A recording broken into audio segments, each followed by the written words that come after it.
చాలా మంది ఫైనాన్షియల్ గా ప్రాబ్లమ్స్ ఎదుర్కొంటున్నారు, ఆత్మహత్యలు చేసుకుంటున్నారు, ట్రేడింగ్ లో అయిపోతున్నారు, ఎక్కడ ఇన్వెస్ట్మెంట్ చేయాలో తెలియదు. మెయిన్ గా యూత్ ని వీళ్ళకు ఒక నాలెడ్జ్ ఇవ్వాలి.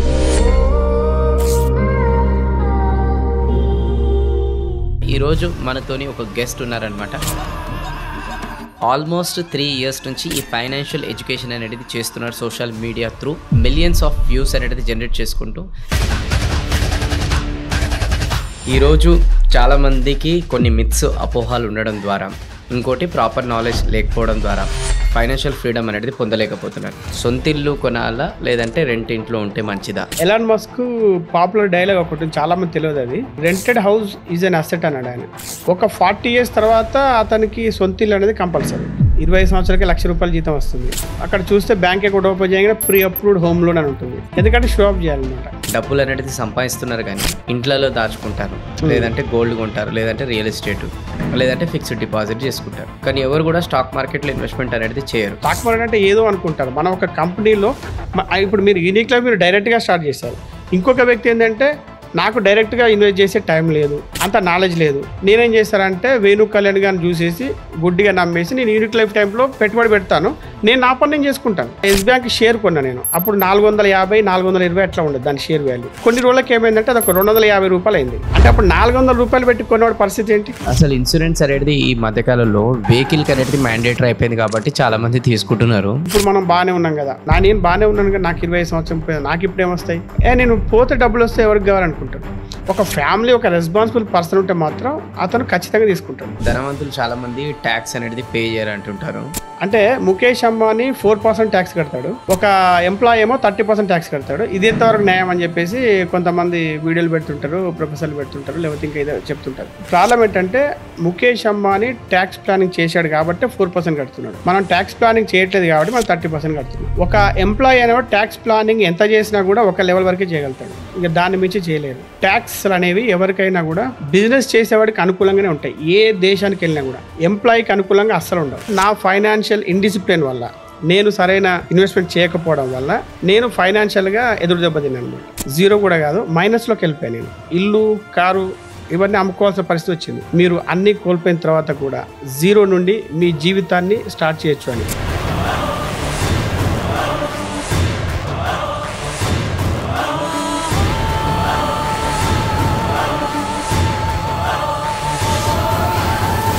నమస్కారం శ్రీనివాస్ గారు. నమస్తే సార్.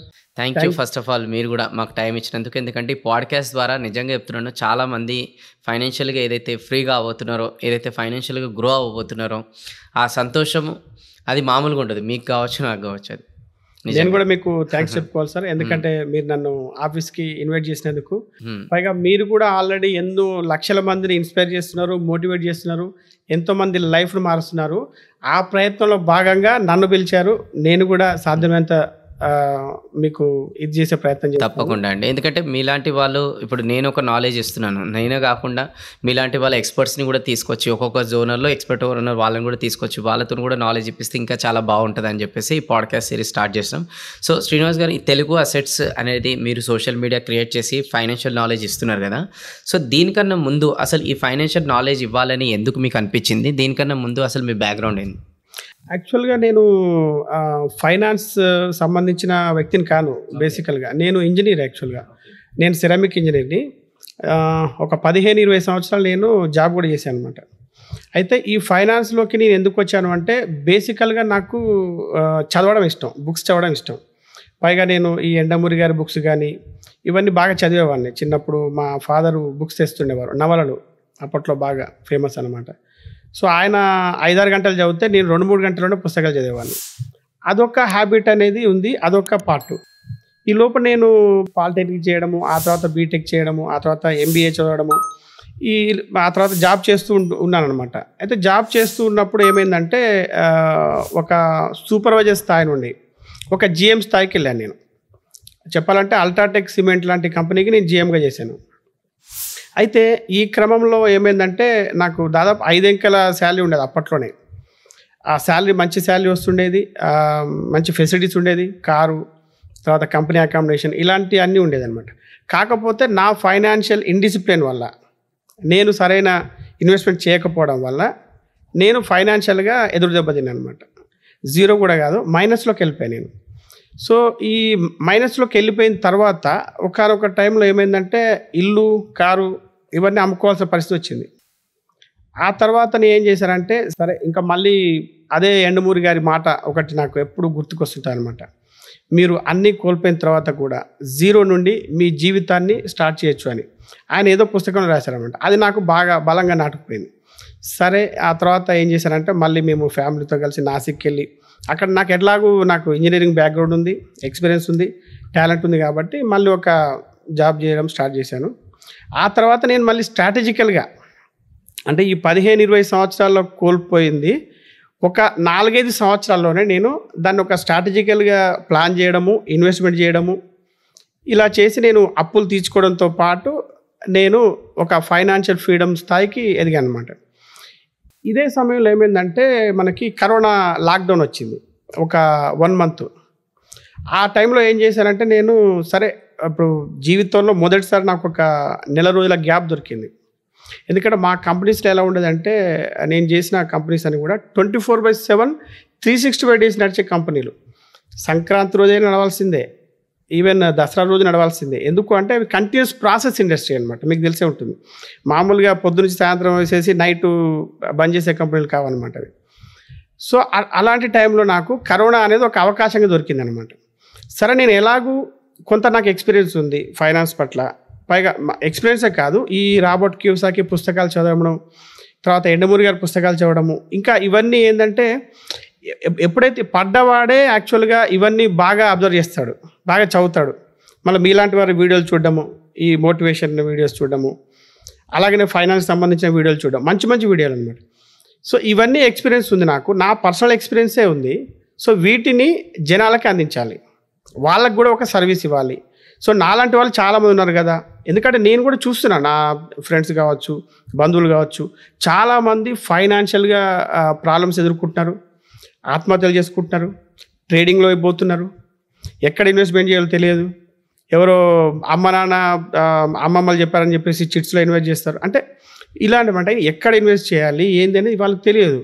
పైగా వాళ్ళు ట్రేడింగ్ చేసి నష్టపోతుంటారు. సో ఇటువంటి వాటి అంటే మెయిన్గా యూత్ని వీళ్ళకు మనం ఒక ఇది ఇవ్వాలి, నాలెడ్జ్ ఇవ్వాలి. సో దానికి ఏం చేయాలి అని చెప్పినప్పుడు అప్పుడు నాకున్న అంటే పరిస్థితుల వల్ల నాకేం సోషల్ మీడియా లేదు. సో ఒక బుక్ రాద్దామని నేను స్టార్ట్ చేశాను మొదటిసారిగా. ఆ నెల రోజులు ఏం చేశానంటే ఒక స్ట్రాటజికల్గా అంటే అప్పుడే ఉద్యోగంలో చేరిన వ్యక్తికి ఏం కావాలి, అంటే ఒక యువకుడికి ఒక 25 to 45 years మధ్య వ్యక్తికి అతను ఏమేమి ఫైనాన్షియల్గా అతనికి నాలెడ్జ్ అవసరం అనే విషయాల్ని నేను ఏం చేశాడు ఒక పుస్తకం రూపంలో తీసుకొచ్చా. దాని పేరు మీలో ఎవరు కాబోయే కోటీశ్వరుడు. అయితే ఆ పుస్తకం ఏంటంటే నా పేరు ఎవరికి తెలియదు, నా ముఖం ఎవరికి తెలియదు. కాబట్టి నేనేం చేశాను అంటే అమెజాన్లో కిండిల్లో పెట్టాను అనమాట. కిండిల్లో అది రిజెక్ట్ అయిపోయింది 2 రోజుల తర్వాత. ఎందుకంటే అక్కడ ఓన్లీ పబ్లిషర్స్కి, ఆథరైజ్డ్ పబ్లిషర్స్కే, వాళ్ళకే రిజిస్టర్డ్ పబ్లిషర్స్కే అలౌడ్ ఉంటుంది. సో మనలాంటి ఇండివిజువల్స్కు అలౌడ్ ఉండదు. కాబట్టి తర్వాత ఏం చేశానంటే నేను గూగుల్ బుక్స్ అని ఉంటుంది ఒక యాప్, దాంట్లో పెట్టాను. వాళ్ళు యాక్సెప్ట్ చేశారు. దానికి ఒక సర్టెన్ అమౌంట్ పెట్టాను, 200-250 పెట్టాను. అది పెట్టాను కానీ అది ఎవరు కొనట్లేదు. అయితే ఈ క్రమంలో నాకు ముందు నుండి కూడా జాబ్ అనేది ఇంట్రెస్ట్ లేదు, ఏదో ఒకటి సాధించాలి, ఏదో ఒకటి డెవలప్ కావాలని. సో ఎప్పుడైతే కరోనా వచ్చిందో అప్పుడు నేను ఏం చేశానంటే ఆల్రెడీ కంపెనీ మానేశాను. కొద్దిగా నోటీస్ పీరియడ్ ఉంటుంది కాబట్టి ఒక 2-3 months. నేను 2-3 months చేసిన తర్వాత కన్సల్టింగ్కి వెళ్ళాను అనమాట. ఈ కన్సల్టింగ్ ఏంటి అంటే నేను చేసిన జాబ్ ఏదైతే ఉందో ఏఏసీ బ్లాక్స్ అనమాట, లైట్ వెయిట్ బ్లాక్స్ ఉంటాయి, మీకు చూసింటారు 2 feet బ్లాక్స్ అని ఉంటాయి కదా. ఆ ఏఏసీ బ్లాక్స్కు సంబంధించిన నాలెడ్జ్ ఉన్న పర్సన్స్ ఇండియాలో అంటే కంప్లీట్గా బిజినెస్ మోడల్ తెలిసిన వాళ్ళు, టెక్నికల్ మోడల్ తెలిసిన వ్యక్తులు ఓన్లీ 5 ఉన్నారు ఇండియాలో. ఆ 5లో 2 ఆల్రెడీ రిటైర్డ్, ఇక ఉన్న 3లో నేను ఒక్కను అనమాట. సో నాకు హైలీ డిమాండ్ ఉంది మార్కెట్లో. సో నేను కన్సల్టింగ్ వెళ్ళేవాడిని, ఒక నెలలో ఒక 10 రోజులు 15 రోజులు వెళ్ళేవాడిని. అప్పుడు శాలరీ కంటే కూడా బాగానే వచ్చేది. ఆ తర్వాత ఇదే క్రమంలో నేను గల్ఫ్కి వెళ్ళాను అనమాట, ఈ దుబాయ్, బెహ్రెయిన్ ఇలా అనమాట. అక్కడ కన్సల్టింగ్కి వెళ్ళినప్పుడు మీకు తెలుసు కదా, అక్కడ ఎక్కువ కేరళ వాళ్ళు ఉంటారు, మన తెలుగు వాళ్ళు ఉంటారు మెయిన్లీ. సో వాళ్ళు లంచ్ టైంలో కానీ ఎక్కడ గ్యాప్స్ దొరికితే యూట్యూబ్ చూడడం స్టార్ట్ చేశారనమాట. యూట్యూబ్ నేను నా బుక్స్ గురించి చెప్తే ఎవరు పట్టించుకోవడం లేదు, పైగా చదివే అలవాటు ఎవరికి లేదు, పోయింది. ఉంది అంటే కొంతమంది ఉన్నారు, అంటే అట్లా లేరని కాదు.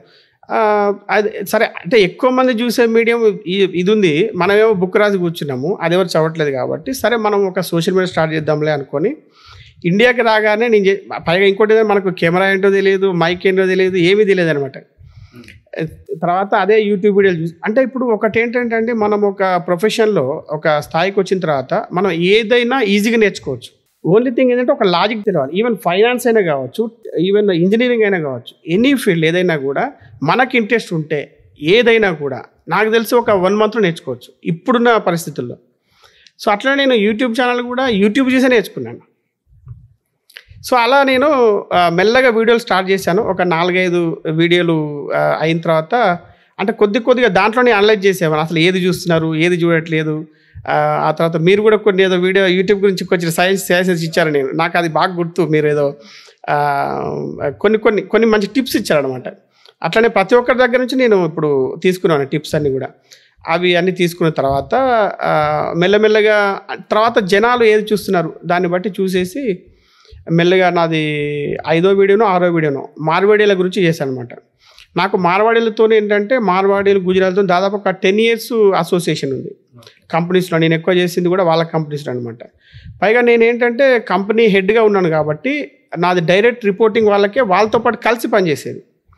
దానివల్ల వాళ్ళ డిసిషన్ మేకింగ్ ఎలా తీసుకుంటారు, నెగోషియేషన్ ఎలా చేస్తారు, అసలు బిజినెస్ ఎలా రన్ చేస్తారు, వాళ్ళ మైండ్ సెట్ ఏంటిది అనేది కంప్లీట్గా నన్ను మీరు అంటారు కదా ఒక 6 నెలలు కలిసి తిరిగితే వాడు వీడవుతారని.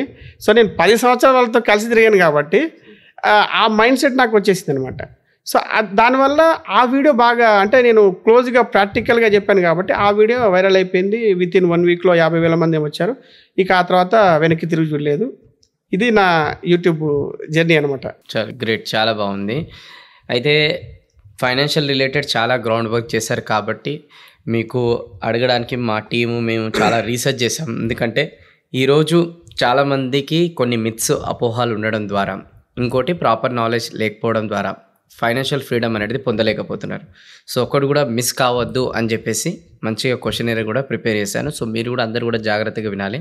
దాంట్లో ఫస్ట్ క్వశ్చన్ ఏంటంటే, ఒక కామన్ పర్సన్ ఎప్పుడు ఇన్వెస్ట్మెంట్ చేయాలన్నప్పుడు ఓకే అతను ఎలాంటి క్యాల్కులేషన్స్ అనేది చేసుకోవాలి ఫ్యూచర్ ఇన్వెస్ట్మెంట్ కోసం, దానికి ఎలా చెప్తారు మీరు?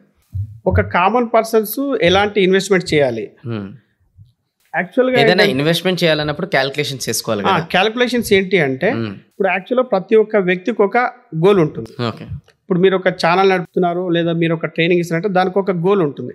అట్లా ఒక ఇండివిజువల్ ఒక వ్యక్తికి కూడా ఒక గోల్ అనేది ఉంటుంది.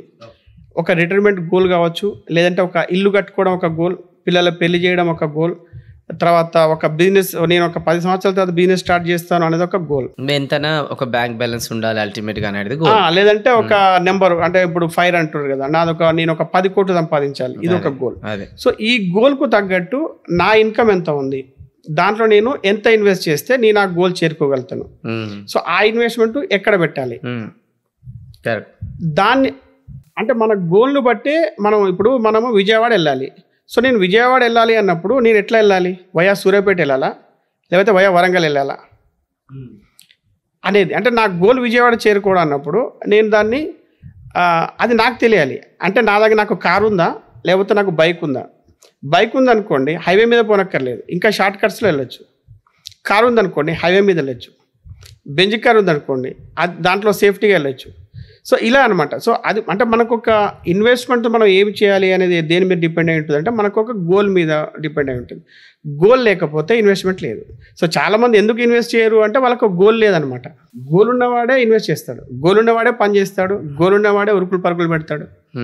సో ఒక 10 కోట్లు సంపాదించాలి అన్నప్పుడు నేను ఒక 15 సంవత్సరాల తర్వాత 10 కోట్లు సంపాదించాలి. నాకు ఇప్పుడు ఒక 30,000 జీతం వస్తుంది, నేను ఒక నెలకు 10,000 ఎస్ఐపి చేయాలి. సో ఈ 10,000 ఎస్ఐపి చేయాలి, మళ్ళీ నెక్స్ట్ ఇయర్ నాకు శాలరీ పెరుగుద్ది, అప్పుడు 15,000 ఎస్ఐపి చేస్తా, ఆ తర్వాత 20,000 ఎస్ఐపి చేస్తా. సో ఇలా ప్లాన్ చేసుకోవాలన్నమాట. సో ఇప్పుడు మీరు ఎస్ఐపి అన్నారు, ఓకే. సో ఈ ఎస్ఐపి గురించి ఏంటని కూడా మనం తెలుసుకుందాం. కానీ దానికన్నా ముందు ఒక స్టాక్ మార్కెట్ అంటే ఏంటి, ఎందుకంటే చాలామందికి ఈరోజు మన ఇండియాలో డబ్బులు అనేది సంపాదిస్తున్నారు, కానీ ఆ డబ్బులు అనేది ఇంట్లలో దాచుకుంటారు, లేదంటే గోల్డ్ కొంటారు, లేదంటే రియల్ ఎస్టేట్, లేదంటే ఫిక్స్డ్ డిపాజిట్ చేసుకుంటారు. కానీ ఎవరు కూడా స్టాక్ మార్కెట్లో ఇన్వెస్ట్మెంట్ అనేది చేయరు. ఎందుకు చేయరు అంటే భయం ఫస్ట్ ఆఫ్ ఆల్, రెండోది దానిపైన నాలెడ్జ్ కూడా లేదు. సో ఒక కామన్ పీపుల్కి, ఒక చిన్న పిల్లలకు కూడా అర్థమయ్యేటట్టు ఒక స్టాక్ మార్కెట్ అంటే ఏంటి అనేది కొంచెం దాన్ని డీటెయిల్గా విడమర్చి చెప్పండి క్లియర్. స్టాక్ మార్కెట్ అంటే ఏంటంటే మనము ఇండైరెక్ట్గా బిజినెస్ చేసినట్టు లెక్క. అంటే ఇప్పుడు స్టాక్ మార్కెట్ సింపుల్గా చెప్పాలంటే స్టాక్ అంటే ఒక షేర్ అంటే నథింగ్ బట్ ఒక కంపెనీలో షేర్ తీసుకోవడం. ఇప్పుడు మీ కంపెనీ యూనిక్ లైఫ్ అనే కంపెనీ ఉంది. మీరు మామూలుగా ఒక చిన్నగా స్టార్ట్ చేశారు, ఆ తర్వాత దాన్ని ఒక పెద్ద స్థాయికి తీసుకొచ్చారు. పెద్ద స్థాయికి దీన్ని ఇంకా ఇంటర్నేషనల్ లెవెల్కి మీరు తీసుకెళ్ళాలి అనుకున్నప్పుడు ఇప్పుడు మీరు ఒకరే ఓనర్ ఉన్నారు అనుకోండి, మీరు ఒక 100 కోట్ల ఇన్వెస్ట్మెంట్ కావాలి మీకు. అప్పుడు మీరు ఏం చేస్తారు అంటే మీరు ఒక పబ్లిక్ ఇష్యూకి వెళ్ళిపోతారు అనమాట త్రూ స్టాక్ మార్కెట్. అప్పుడు నాలాంటి వాళ్ళు ఇంకొంతమంది వ్యక్తులు ఎంత ఉంటే అంత దాంట్లో మీరు ఏం చేస్తారు అంటే మీకు ఒక 100 కోట్లు కావాలి, 100 కోట్లు కావాలి అనుకోండి. అప్పుడు ఒక 100 మంది ఇన్వెస్ట్ చేశారు అనుకోండి, తలా ఒక ₹1 కోటి. అంటే నా షేర్ ఒక ₹1 కోటి, ఇంకొకరి వ్యక్తి ఒక షేర్ ₹1 కోటి. సో అంటే అక్కడ షేర్ వాల్యూ ₹1 కోటి. అంటే జస్ట్ ఎగ్జాంపుల్ చెప్తున్నాను. మామూలుగా ₹10 ₹20 కూడా ఉంటుంది అనుకోండి షేర్ వాల్యూ, కానీ ఇక్కడ జస్ట్ సింపుల్గా చెప్పాలంటే సో నా షేర్ ఒక ₹1 కోటి అంటే నాకు యూనిక్ లైఫ్ అనే కంపెనీలో ఒక షేర్ ఉంది. అంటే నేను షేర్ కొనుక్కున్నాను. అంటే నేను అంటే మీరు స్టాక్ మార్కెట్లో లిస్ట్ అయింది యూనిక్ లైఫ్ అనే కంపెనీ, దాంట్లో నేను ఆ కంపెనీ షేర్ నేను కొనుక్కున్నాను. ఆ కంపెనీ పెరుగుతూ ఉంటే నా షేర్ ధర పెరుగుతుంది. ఆ కంపెనీకి లాభం వస్తే నాకు లాభం వస్తుంది, ఆ కంపెనీకి నష్టం వస్తే నేను నష్టపోతాను. సో స్టాక్ మార్కెట్ రిస్క్ అని ఎందుకంటారు అంటే అది ఒక కంపెనీ భవితవ్యం మీద మన రిటర్న్స్ ఆధారపడి ఉంటాయి. ఓకే. సో అందుకని ఆ కంపెనీ ఎటువంటిది అనేది రీసెర్చ్ చేసి బాగా ఆలోచించి దాంట్లో పెట్టుబడులు పెట్టాలి. సో ఇది స్టాక్ మార్కెట్. స్టాక్ మార్కెట్ అంటే ఏదో అనుకుంటారు. మనం ఒక కంపెనీలో ఇప్పుడు మీరు యూనిక్లో మీరు డైరెక్ట్గా స్టార్ట్ చేశారు. ఇంకొక వ్యక్తి ఏంటంటే నాకు డైరెక్ట్గా ఇన్వెస్ట్ చేసే టైం లేదు, అంత నాలెడ్జ్ లేదు. నేనేం చేస్తానంటే వేణు కళ్యాణ్ గారిని చూసేసి గుడ్డిగా నమ్మేసి నేను యూనిక్ లైఫ్ టైంలో పెట్టుబడి పెడతాను, నేను నా పని నేను చేసుకుంటాను. అంటే నేను స్టాక్ మార్కెట్లో పెట్టుబడి పెట్టేసి నేను నా ప్రొఫెషన్ నేను చూసుకుంటాను. నాకు ఎటువంటి డిస్టర్బెన్స్ లేదు, నేను ఎటువంటి టైం కూడా కేటాయించను. ఇది స్టాక్ మార్కెట్. రైట్. సో ఇప్పుడు చాలామంది స్టాక్ మార్కెట్ గురించి ఐడియా లేని వాళ్ళు కూడా కన్ఫ్యూజన్ అవుతున్నారు మ్యూచువల్ ఫండ్కి స్టాక్ మార్కెట్కి. సో ఈ స్టాక్ మార్కెట్కి మ్యూచువల్ ఫండ్కి అసలు డిఫరెన్స్ ఏంటి? మ్యూచువల్ ఫండ్స్ అంటే కూడా mutual funds are part of stock మార్కెటే. అయితే స్టాక్ మార్కెట్లో మనం డైరెక్ట్గా షేర్లు కొంటుంటారు చాలామంది. యాక్చువల్గా అయితే ఫస్ట్ అదే స్టాక్ మార్కెట్ అంటే మనం డైరెక్ట్గా షేర్లు కొనుక్కోవడం, షేర్లు అమ్మడం స్టాక్ మార్కెట్. అయితే ఇక్కడ నేను ఇప్పుడు చెప్పాను కదా, ఒక కంపెనీ యొక్క భవిష్యత్తు పైననే మన ప్రాఫిట్స్ ఆధారపడి ఉంటాయి. ఇప్పుడు ఆ కంపెనీ బాగా రన్ అవుతే లాభం వస్తుంది, రన్ కాకపోతే నష్టం వస్తుంది. అంటే నేను కరెక్ట్ కంపెనీని నేను ఎంచుకోవాలి. సో ఇప్పుడు నాకు వేణు కళ్యాణ్ గారితో ఫ్రెండ్షిప్ ఉంది కాబట్టి, అసోసియేషన్ ఉంది కాబట్టి నాకు యూనిక్ లైఫ్ కంపెనీ ఏంటో నాకు తెలుసు. కానీ బయట వ్యక్తికి తెలియదు. బయట ఒక వ్యక్తి వరంగల్లో ఉన్నాడు, అతనికి తెలియదు అసలు యూనిక్ లైఫ్ కంపెనీ ఎవరు, వేణు కళ్యాణ్ ఎవరు తెలియదు. సో అంటే మీరు ఎంత పని చేస్తారు, ఎంత స్ట్రాటజికల్గా పని చేస్తారని ఎవరు తెలియదు. మీరు ఆ కంపెనీని ఏ స్థాయికి తీసుకెళ్తారో ఎవరికి ఐడియా ఉండదు. సో అటువంటప్పుడు అతను ఎలా ఇన్వెస్ట్ చేస్తాడు? ఇప్పుడు ఇంకొక కంపెనీ ఉంది, సమ్ XYZ కంపెనీ ఉంది. ఆ కంపెనీ ఏంటంటే బాగా ప్రచారం చేసుకున్నాడు, లేకపోతే ఏదో చేసుకున్నాడు. అంటే ఫర్ ఎగ్జాంపుల్ మీకు లైవ్ ఎగ్జాంపుల్ చెప్తాను. నేను నాసిక్లో జాబ్ చేశాను చెప్పాను కదా, అప్పుడు మా కంపెనీ యొక్క శాలరీ అకౌంట్ ఎస్ బ్యాంక్ అని ఉండేది. మీరు ఉంటారు ఎస్ బ్యాంక్, ఇప్పటికి ఉంది. అప్పుడు ఆ ఎస్ బ్యాంక్ షేర్ కొన్నా నేను. అప్పుడు నేను డైరెక్ట్గా పెట్టేవాడిని షేర్లలో, ఇప్పుడు పెట్టట్లేదు. అప్పుడు 450, 420 అట్లా ఉండేది దాని షేర్ వాల్యూ. అది చూస్తే ఆ బ్యాంక్ చూస్తే ఇది మరొక HDFC బ్యాంక్ అన్న ఫీల్ కలిగింది, తీసుకున్నాను. కొన్ని రోజులకి ఏమైందంటే అది ఒక ₹250 అయింది అదే షేర్ వాల్యూ. ఇదేదో తేడా కొట్టేటట్టు ఉంది అని చెప్పేసి దాన్ని అమ్మేసిన తర్వాత చూస్తే అది ₹10, ఒక్కోసారి ₹5 వెళ్ళి మళ్ళీ ఇప్పుడు ₹20, ₹25 ఉంది. అంటే అప్పుడు ₹400 పెట్టి కొనేవాడు పరిస్థితి ఏంటి? అంటే అతను ₹390, ₹380 లాస్ అయ్యాడు కదా. అంటే కొన్ని లక్షల ఒక షేర్ అయితే ఎవరు కొనరు, కొన్ని వేలు లక్షలు పెడతారు. సో ఇటువంటి పరిస్థితులు ఓవర్కమ్ చేయాలి అంటే మనం ఏది జస్ట్ ఆ ఎస్ బ్యాంకు ఆఫీస్ చూసి ఏదో గుడ్డిగా నమ్మి ఇన్వెస్ట్ చేస్తున్నాము. కానీ దాంట్లో మనకు ఫండమెంటల్స్ చాలా ఉంటాయి తెలుసుకోవాల్సినవి, అది కామన్ మ్యాన్కి తెలియదు. సో ఇటువంటి టైంలో ఏం చేయాలంటే మనం ఒక ఎక్స్పర్ట్ని నమ్మాలి. సో ఆ ఎక్స్పర్ట్ ఎవరు అంటే ఒక ఫండ్ మేనేజర్ ఉంటాడు. ఆ ఫండ్ మేనేజర్ ఎక్కడ దొరుకుతాడు అంటే కొన్ని ఈ మ్యూచువల్ ఫండ్ కంపెనీస్ ఉన్నాయి, వాటిని మనం అసెట్ మేనేజ్మెంట్ కంపెనీస్ అని అంటాం. సో వీళ్ళు ఏం చేస్తారు అంటే వీళ్ళు ఒక మ్యూచువల్ ఫండ్ ఒక్కొక్క కంపెనీ ఒక ఫండ్ మేనేజర్ రిక్రూట్ చేసుకుంటుంది.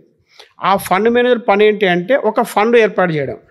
అంటే ఇప్పుడు అతని దగ్గర ఒక 10 కంపెనీలు 20 కంపెనీలు అతను ఇన్వెస్ట్ చేస్తాడు మన తరపున. సో ఒక పలానా యూనిక్ లైఫ్ కంపెనీ, ఇంకొక XYZ కంపెనీ, ఇంకొక డీమార్ట్ లేకపోతే HDFC, ఇవన్నీ కలిపి ఒక 20 కంపెనీల లిస్ట్ తయారు చేస్తాడు. అతను ఏమనుకుంటాడంటే ఈ కంపెనీలు మంచి ప్రాఫిట్స్ ఇస్తాయి అన్న ఉద్దేశంతో అతను దాంట్లో ఇన్వెస్ట్ చేస్తాడు.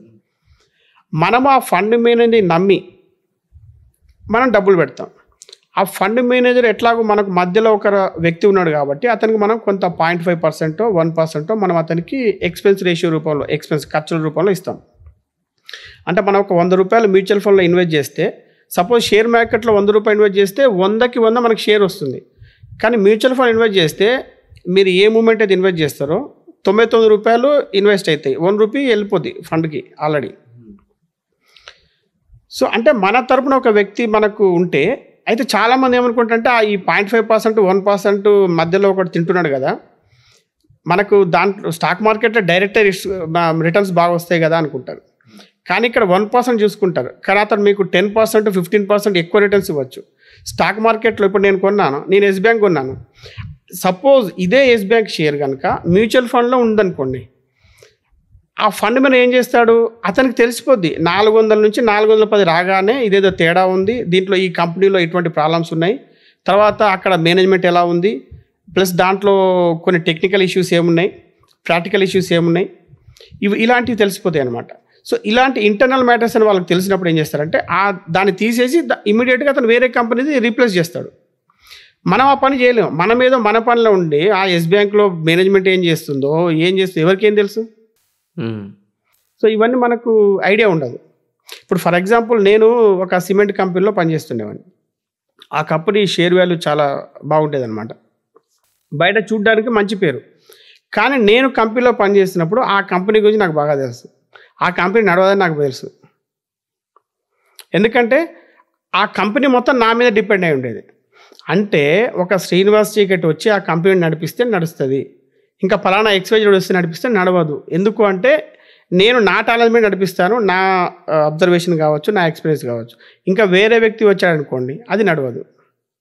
సో ఇలాంటి పరిస్థితులు ఉన్నప్పుడు ఏమైందంటే అప్పుడు కంపెనీ బాగా నడుస్తుంది, కానీ ఒక కామన్ మ్యాన్ షేర్ కొన్న అతనికి తెలియదు ఇది శ్రీనివాస్ చీకటి నడిపిస్తున్నాడని అతనికి తెలియదు. ఏ మూమెంట్లో అయితే నేను ఆ కంపెనీ నుంచి బయటకు వస్తానో ఆ కంపెనీ లాస్లోకి వెళ్ళిపోద్ది. అప్పుడు ఆ షేర్ కొన్న వ్యక్తి పరిస్థితి ఇదైపోద్ది. సో అందుకని మ్యూచువల్ ఫండ్స్ ఉండడం వల్ల ఏమైందంటే మనకు ఒక మధ్యవర్తి ఉంటాడు, ఒక ఫండ్ మేనేజర్ ఉంటాడు. సో అది చాలా సేఫ్ అనమాట. ఈవెన్ మీకు కూడా తెలిసే ఉంటుంది, చార్టర్డ్ అకౌంటెంట్స్, CMAs, CFAs చాలామంది కూడా, ఈవెన్ ఫైనాన్షియల్ ఇన్ఫ్లుయెన్సర్స్ అందరూ కూడా ఎవ్వరు కూడా ఇప్పుడు ఈ రోజుల్లో డైరెక్ట్గా స్టాక్ మార్కెట్లో ఎవరు పెట్టట్లేదు. అందరూ కూడా మ్యూచువల్ ఫండ్స్ వైపు వెళ్తున్నారు. దానివల్ల ఏమైందంటే మనకొక టైం సేవ్ అవుద్ది, తర్వాత మన ప్రొఫెషన్ మనం చేసుకోవచ్చు. అంటే ఇంకోటి అల్టిమేట్గా ఏంటంటే అల్టిమేట్గా మనకు రావాల్సిందంటే మన పర్సనల్ ఇన్కమే. ఫస్ట్ మన ఇన్కమ్ లెవెల్స్ పెంచుకోవాలి, దాని తర్వాత మన ఇన్వెస్ట్మెంట్ మీద ఫోకస్ చేయాలి. కానీ మనం స్టాక్ మార్కెట్లోనే ఎక్కువ వస్తుందని చెప్పేసి చేసేస్తే ఏమైందంటే మనకు ఇది అఫ్కోర్స్ చాలామంది ఇప్పుడు ఫైనాన్స్ బ్యాక్గ్రౌండ్ ఉన్న వాళ్ళకు ఓకే, ఇప్పుడు ఈవెన్ నేను డైరెక్ట్గా ఇన్వెస్ట్ చేసుకోగలుగుతాను, నాకు తెలుసు. కానీ నేను ఆ టైం కూడా ఎందుకు అక్కడ ఇన్వెస్ట్ చేయాలి? నేను నా ప్రొఫెషన్ మీద ఇన్వెస్ట్ చేస్తే నేను ఇంకా ఎక్కువ ఇన్కమ్ జనరేట్ చేయొచ్చు. దాన్ని నేను మళ్ళీ ఇన్వెస్ట్మెంట్ పెట్టాను అనుకోండి, అది నాకు రిటర్న్స్ ఇస్తుంది. సో ఇది బేసికల్గా ఇదనమాట డిఫరెన్స్.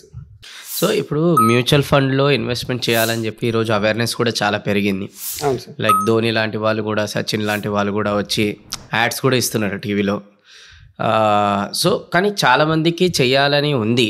ఇప్పుడు మనలాంటి పాడ్కాస్ట్ విన్న తర్వాత కూడా రియలైజ్ అవుతారు. కానీ ఈ మధ్యకాలంలో ఇంకో ప్రాబ్లం ఫేస్ చేస్తుందంటే ఎక్కడ ఇన్వెస్ట్ చేయాలనేది తెలియట్లేదు మ్యూచువల్ ఫండ్లో. రెండోది వచ్చేసి మ్యూచువల్ ఫండ్లో కూడా చాలా ఫండ్స్ ఉంటాయి కదా, అసలు ఆ ఫండ్స్ రిలేటెడ్ కూడా క్లారిటీ అనేది ఉండట్లేదు.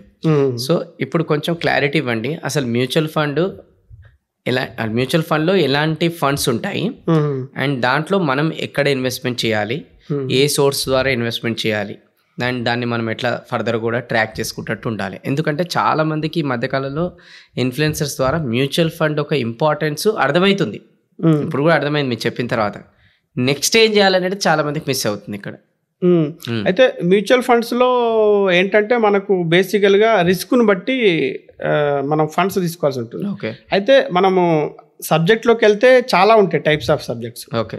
లాజికల్గా చెప్పాలంటే రిస్క్ ఎక్కువగా ఉండే ఫండ్స్, రిస్క్ తక్కువగా ఉండే ఫండ్స్, లేకపోతే సగం రిస్క్ ఎక్కువ సగం రిస్క్ తక్కువ ఇటువంటి ఫండ్స్.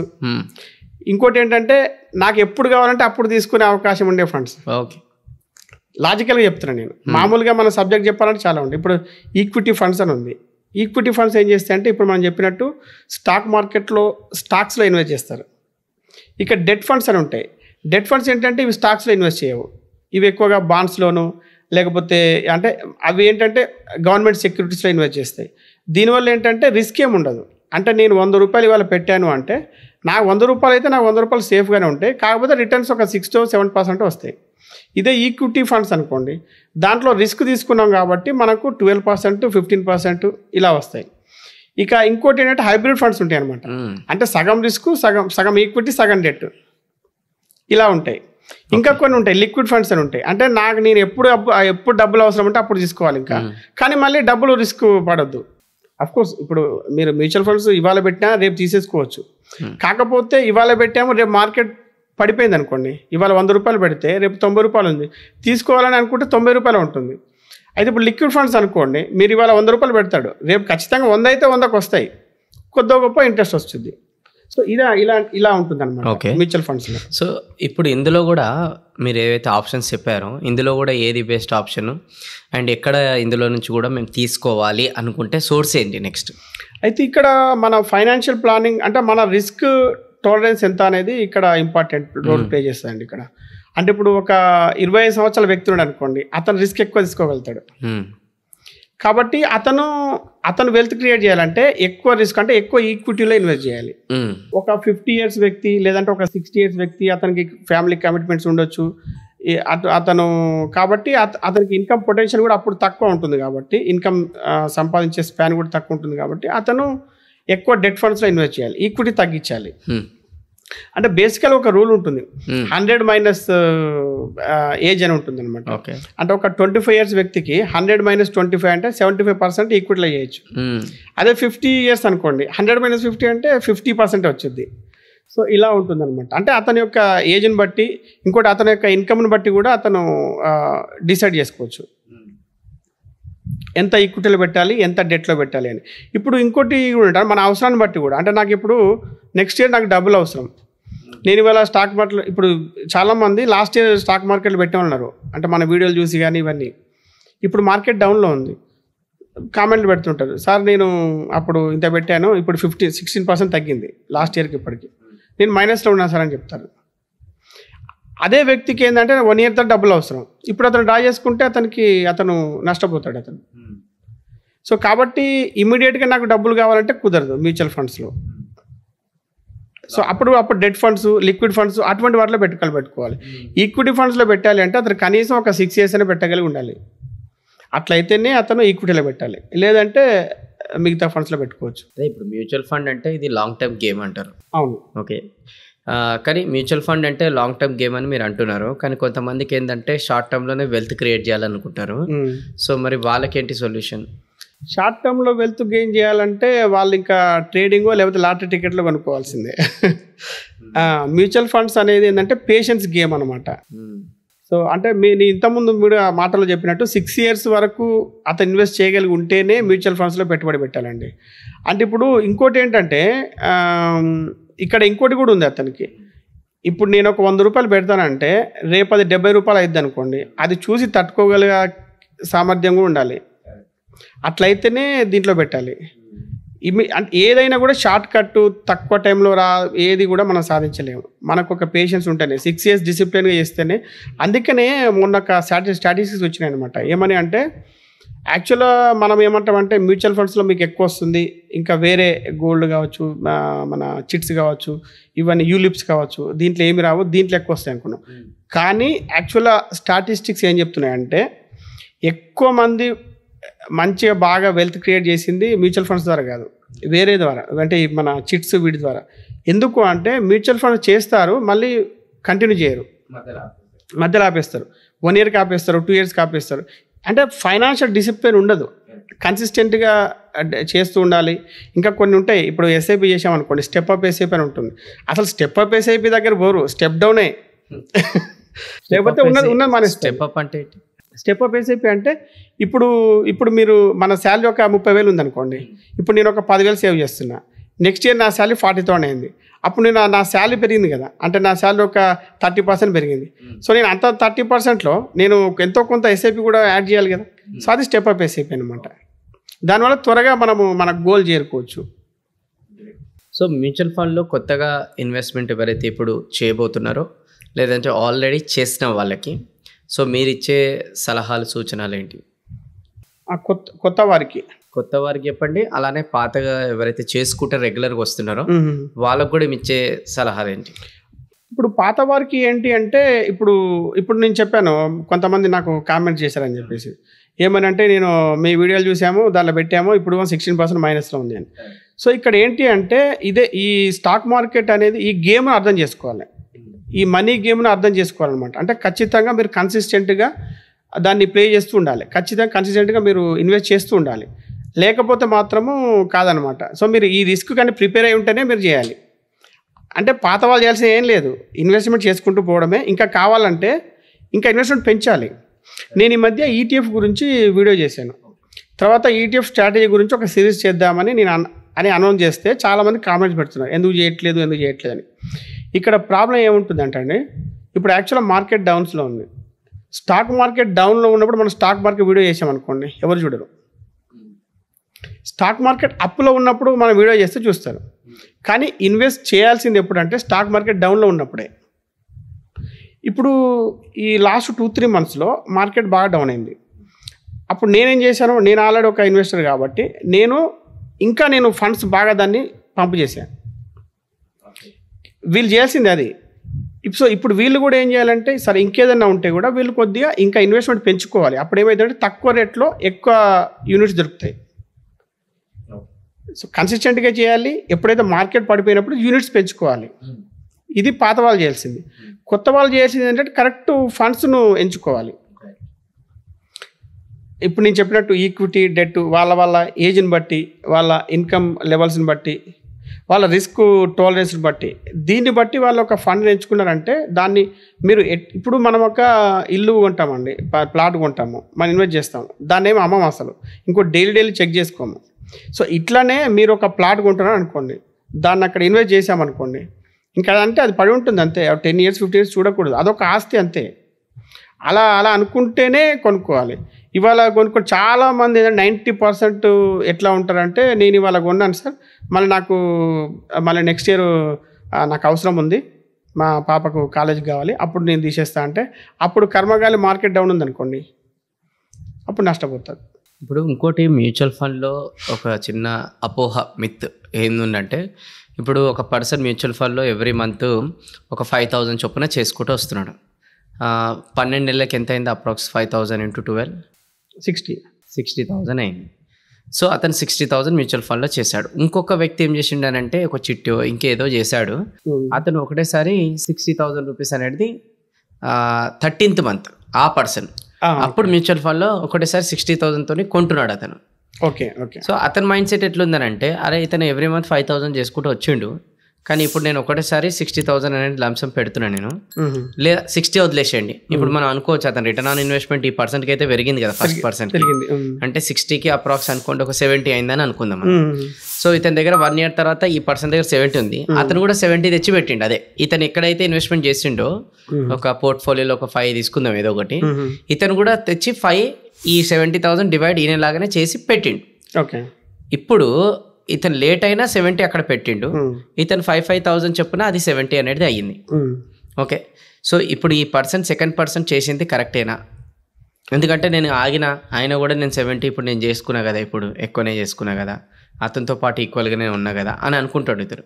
అంటే ఇతను ఒకేసారి 70,000 క్యాపిటల్ పెట్టాడు. అవును, అతను 70,000 పెట్టలేదు కదా క్యాపిటల్, 60,000. అతను అంతా విత్ రిటర్న్సే 70,000 వచ్చినాయి కదా. అవును, సో అతను ప్రాఫిట్లో ఉన్నాడు. అదొకటి. ఇంకా అయితే ఇక్కడ విషయం ఏంటంటే ఎస్ఐపి అనేది ఎందుకు అని అంటున్నారంటే సిస్టమేటిక్ ఇన్వెస్ట్మెంట్ ప్లాన్ అంటాం కదా. అదేంటంటే మనము ఎవ్రీ మంత్ ఎవ్రీ డేనో ఎవ్రీ వీకో ఇది చేసుకునేది అనమాట. దీనివల్ల ఏమైందంటే మనకు ఎప్పుడైతే మార్కెట్ రోజు ఫ్లక్చుయేషన్ అవుతుంటుంది కాబట్టి, గంటకి ఫ్లక్చుయేట్ అవుతుంటుంది కాబట్టి మనము ఇలా చేయడం వల్ల ఏమైందంటే ఎప్పుడైతే మార్కెట్ పడిపోద్దో ఎక్కువ యూనిట్స్ మనము అక్వైర్ చేసుకోవచ్చు. రైట్. అంటే ఇక్కడ ఇంకో పాయింట్ కూడా ఉంది కదా, ఇప్పుడు ఈ 70,000కి ఇతనికి ఏవైతే యూనిట్స్ వచ్చినాయో, ఎవరైతే ఫస్ట్ పర్సన్కి ఇతనికి తక్కువ యూనిట్స్ వచ్చినాయి కానీ ప్రైస్ ఎక్కువ పడ్డది అతనికి, అట్లా కూడా ఉంది కదా? లేదు, ఇతనికి ఎక్కువ సేమ్ యూనిట్స్ ఉంటాయి. నేను ఇప్పుడు నెలకు 5,000 కట్టుకొని 60,000 వచ్చిన తర్వాత కూడా నా దగ్గర ఎన్నైతే యూనిట్స్ ఉన్నాయి, ఎందుకంటే నా ఎన్ఏవి పెరుగుద్ది, ఆ యూనిట్ వాల్యూ పెరిగింది. అతను 70,000 పెడితే కూడా అతనికి అదే వచ్చింది. ఓకే ఓకే, యూనిట్స్ సేమ్ ఉన్నాయి.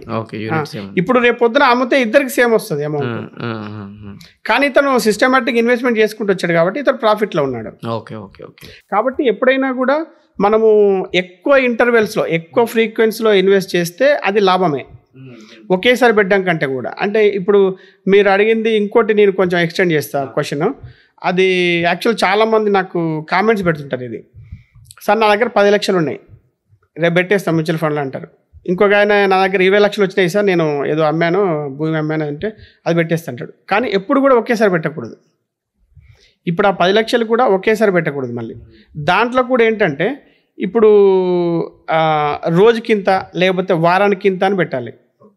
తర్వాత మార్కెట్ డౌన్ ఉందా అప్ ఉందా అని చూసుకొని పెట్టాలి. ఎందుకు అట్లా ఒకేసారి? ఇప్పుడు నేను చెప్పాను లాస్ట్ 2 months బ్యాక్ మార్కెట్ మంచి పీక్లో ఉంది, అప్పుడు ఒక 10 లక్షలు పెట్టాను అనుకోండి ఆ పర్సన్, ఇప్పుడు ఆ 10 లక్షలు కాస్త ఇప్పుడు 7 లక్షలు అయినాయి.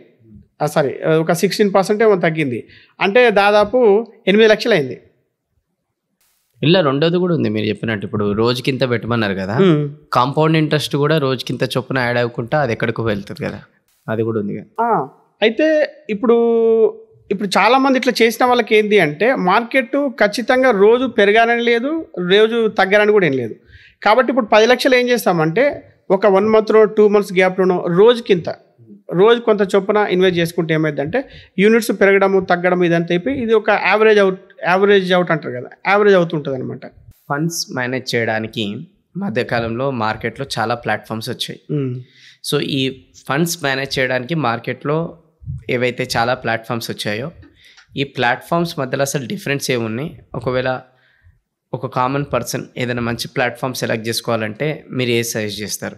అయితే మ్యూచువల్ ఫండ్స్కి ప్లాట్ఫామ్స్ అంటే ఏదైనా ప్రాబ్లం లేదు. ఓకే, ట్రేడింగ్లో ఆ ప్రాబ్లం ఉంటుంది కానీ మ్యూచువల్ ఫండ్స్లో మనకి ప్రాబ్లం ఏం లేదు. ఎందుకంటే మ్యూచువల్ ఫండ్స్లో ఓన్లీ ఫండ్ ఎక్స్పెన్సెస్ ఉంటాయి. ఇప్పుడు అయితే మ్యూచువల్ ఫండ్స్లో ప్రాబ్లమ్స్ ఎక్కడ వస్తాయంటే, ఇప్పుడు నాకు ఒక అడిగారనమాట, నేను ఎవరి దగ్గరికి వెళ్ళలేదు సార్, నేను డైరెక్ట్ SBI బ్యాంకు నాకు అకౌంట్ ఉంది, అక్కడికి వెళ్ళి నేను మ్యూచువల్ ఫండ్ కొనుక్కున్నా సార్ అంటాడు. ఇట్లా చాలా మంది చేస్తారు ఈ మధ్యలో. ఎందుకంటే మెయిన్గా ఇందాక మనం డిస్కస్ చేసినది అదే నేను అడుగుతున్నాను, ఏంటంటే సోర్స్ ఎక్కడి నుంచి అని తెలియక మెజారిటీ ఆఫ్ పీపుల్ ఎక్కడైతే బ్యాంక్ అకౌంట్స్ ఓపెన్ చేస్తారో అక్కడికి వెళ్ళి ఇన్వెస్ట్ చేస్తారు. అండ్ వాళ్ళకి తెలియకుండా కూడా బ్యాంక్ అకౌంట్స్ ఎవరైతే ఓపెన్ చేపిస్తున్నారో వాళ్ళే అంటారు, అరే మన దగ్గర మ్యూచువల్ ఫండ్ కూడా ఉంది చేయండి అని చెప్పేసి ఇమీడియట్ గా చేసేస్తున్నారు. ఇప్పుడు కొంతమంది, ఇప్పుడు మీరు ఈ క్వశ్చన్ అడగలేదు అనుకోండి, కొంతమంది ఈ వీడియో చూసిన తర్వాత ICICI బ్యాంక్కి వెళ్తాడు, అతనికి అకౌంట్ ఉంది సార్, ఇది ఇట్లా విన్నాను సార్, నేను మ్యూచువల్ ఫండ్స్ లో నేను పెడతానంటే ఉంది సార్ అని చెప్పేసి చేసుకుంటాడు అతనికి. అయితే ఇక్కడ ఏంటంటే మనకు బ్యాంకుల ద్వారా అసలు చేయొద్దు, ఎందుకంటే బ్యాంక్ అనేది ఒక ఏజెంట్ లాగా బిహేవ్ చేస్తుంది, ఇక్కడ ఒక డిస్ట్రిబ్యూటర్ లాగా, ఒక ఏజెంట్ లాగా అనమాట. అయితే ఒకటి ఇక్కడ 2 రకాలుగా తీసుకోవచ్చు మ్యూచువల్ ఫండ్స్, డైరెక్ట్ ఒకటి ఉంది, రెగ్యులర్ అని ఉంటుంది. సో డైరెక్ట్ అంటేనేమో మనం డైరెక్ట్గా ఇన్వెస్ట్ చేయడం. సో డైరెక్ట్గా ఇన్వెస్ట్ చేయాలంటే మార్గాలు ఏంటంటే మనకు డీమ్యాట్ అకౌంట్ ఓపెన్ చేసుకోవడం ఓన్గా, తర్వాత mutual funds central MF central అని ఉంటుంది ఒక యాప్ వెబ్సైట్, దాంట్లో మనం చేసుకోవచ్చు. సో ఇక్కడ మనం డైరెక్ట్గా కొనుక్కోవచ్చు అనమాట. డైరెక్ట్ కొనుక్కున్నప్పుడు దాని మ్యూచువల్ ఫండ్ అంటారా, స్టాక్స్ మనం డైరెక్ట్ కొనుక్కున్నట్టు? లేదు, మ్యూచువల్ ఫండ్స్లోనే డైరెక్ట్ అనమాట. ఓకే, ఇప్పుడు suppose SBI small cap fund ఉంది అనుకోండి, డైరెక్ట్ అయితే పక్కన డైరెక్ట్ అని ఉంటుంది. ఇప్పుడు ఒక వ్యక్తి రెగ్యులర్గా తీసుకున్నాను అనుకోండి, SBI small cap fund regular అని ఉంటుంది. సో రెగ్యులర్ అని ఉంది అంటే అర్థం ఏంటంటే మనం ఒక త్రూ ఏజెంట్ ద్వారా కొన్నామని అర్థం. ఇప్పుడు నేను చెప్పాను కదా ఒక ఎగ్జాంపుల్, SBI బ్యాంక్లో కొన్నాను, అతనికి రెగ్యులర్ అని వస్తుంది. బయట వ్యక్తులు కూడా, బయట ఇప్పుడు మ్యూచువల్ ఫండ్ డిస్ట్రిబ్యూటర్లు కూడా చాలామంది ఉన్నారు, వాళ్ళు కూడా ఇవి అమ్ముతుంటారు, వాళ్ళ ద్వారా కొన్నా కూడా రెగ్యులర్ అని వస్తుంది. అయితే ఇక్కడ మనకి బ్యాంకులో రెగ్యులర్ తీసుకున్నా కూడా బ్యాంక్ కూడా మనకు సర్వీస్ ఇవ్వడు. అంటే బ్యాంకు దగ్గర ఏమైతే ఉన్నాయో అవి మాత్రమే అమ్ముతాడు, అవి మాత్రమే అంటగడతాడు ఒక రకంగా చెప్పాలంటే.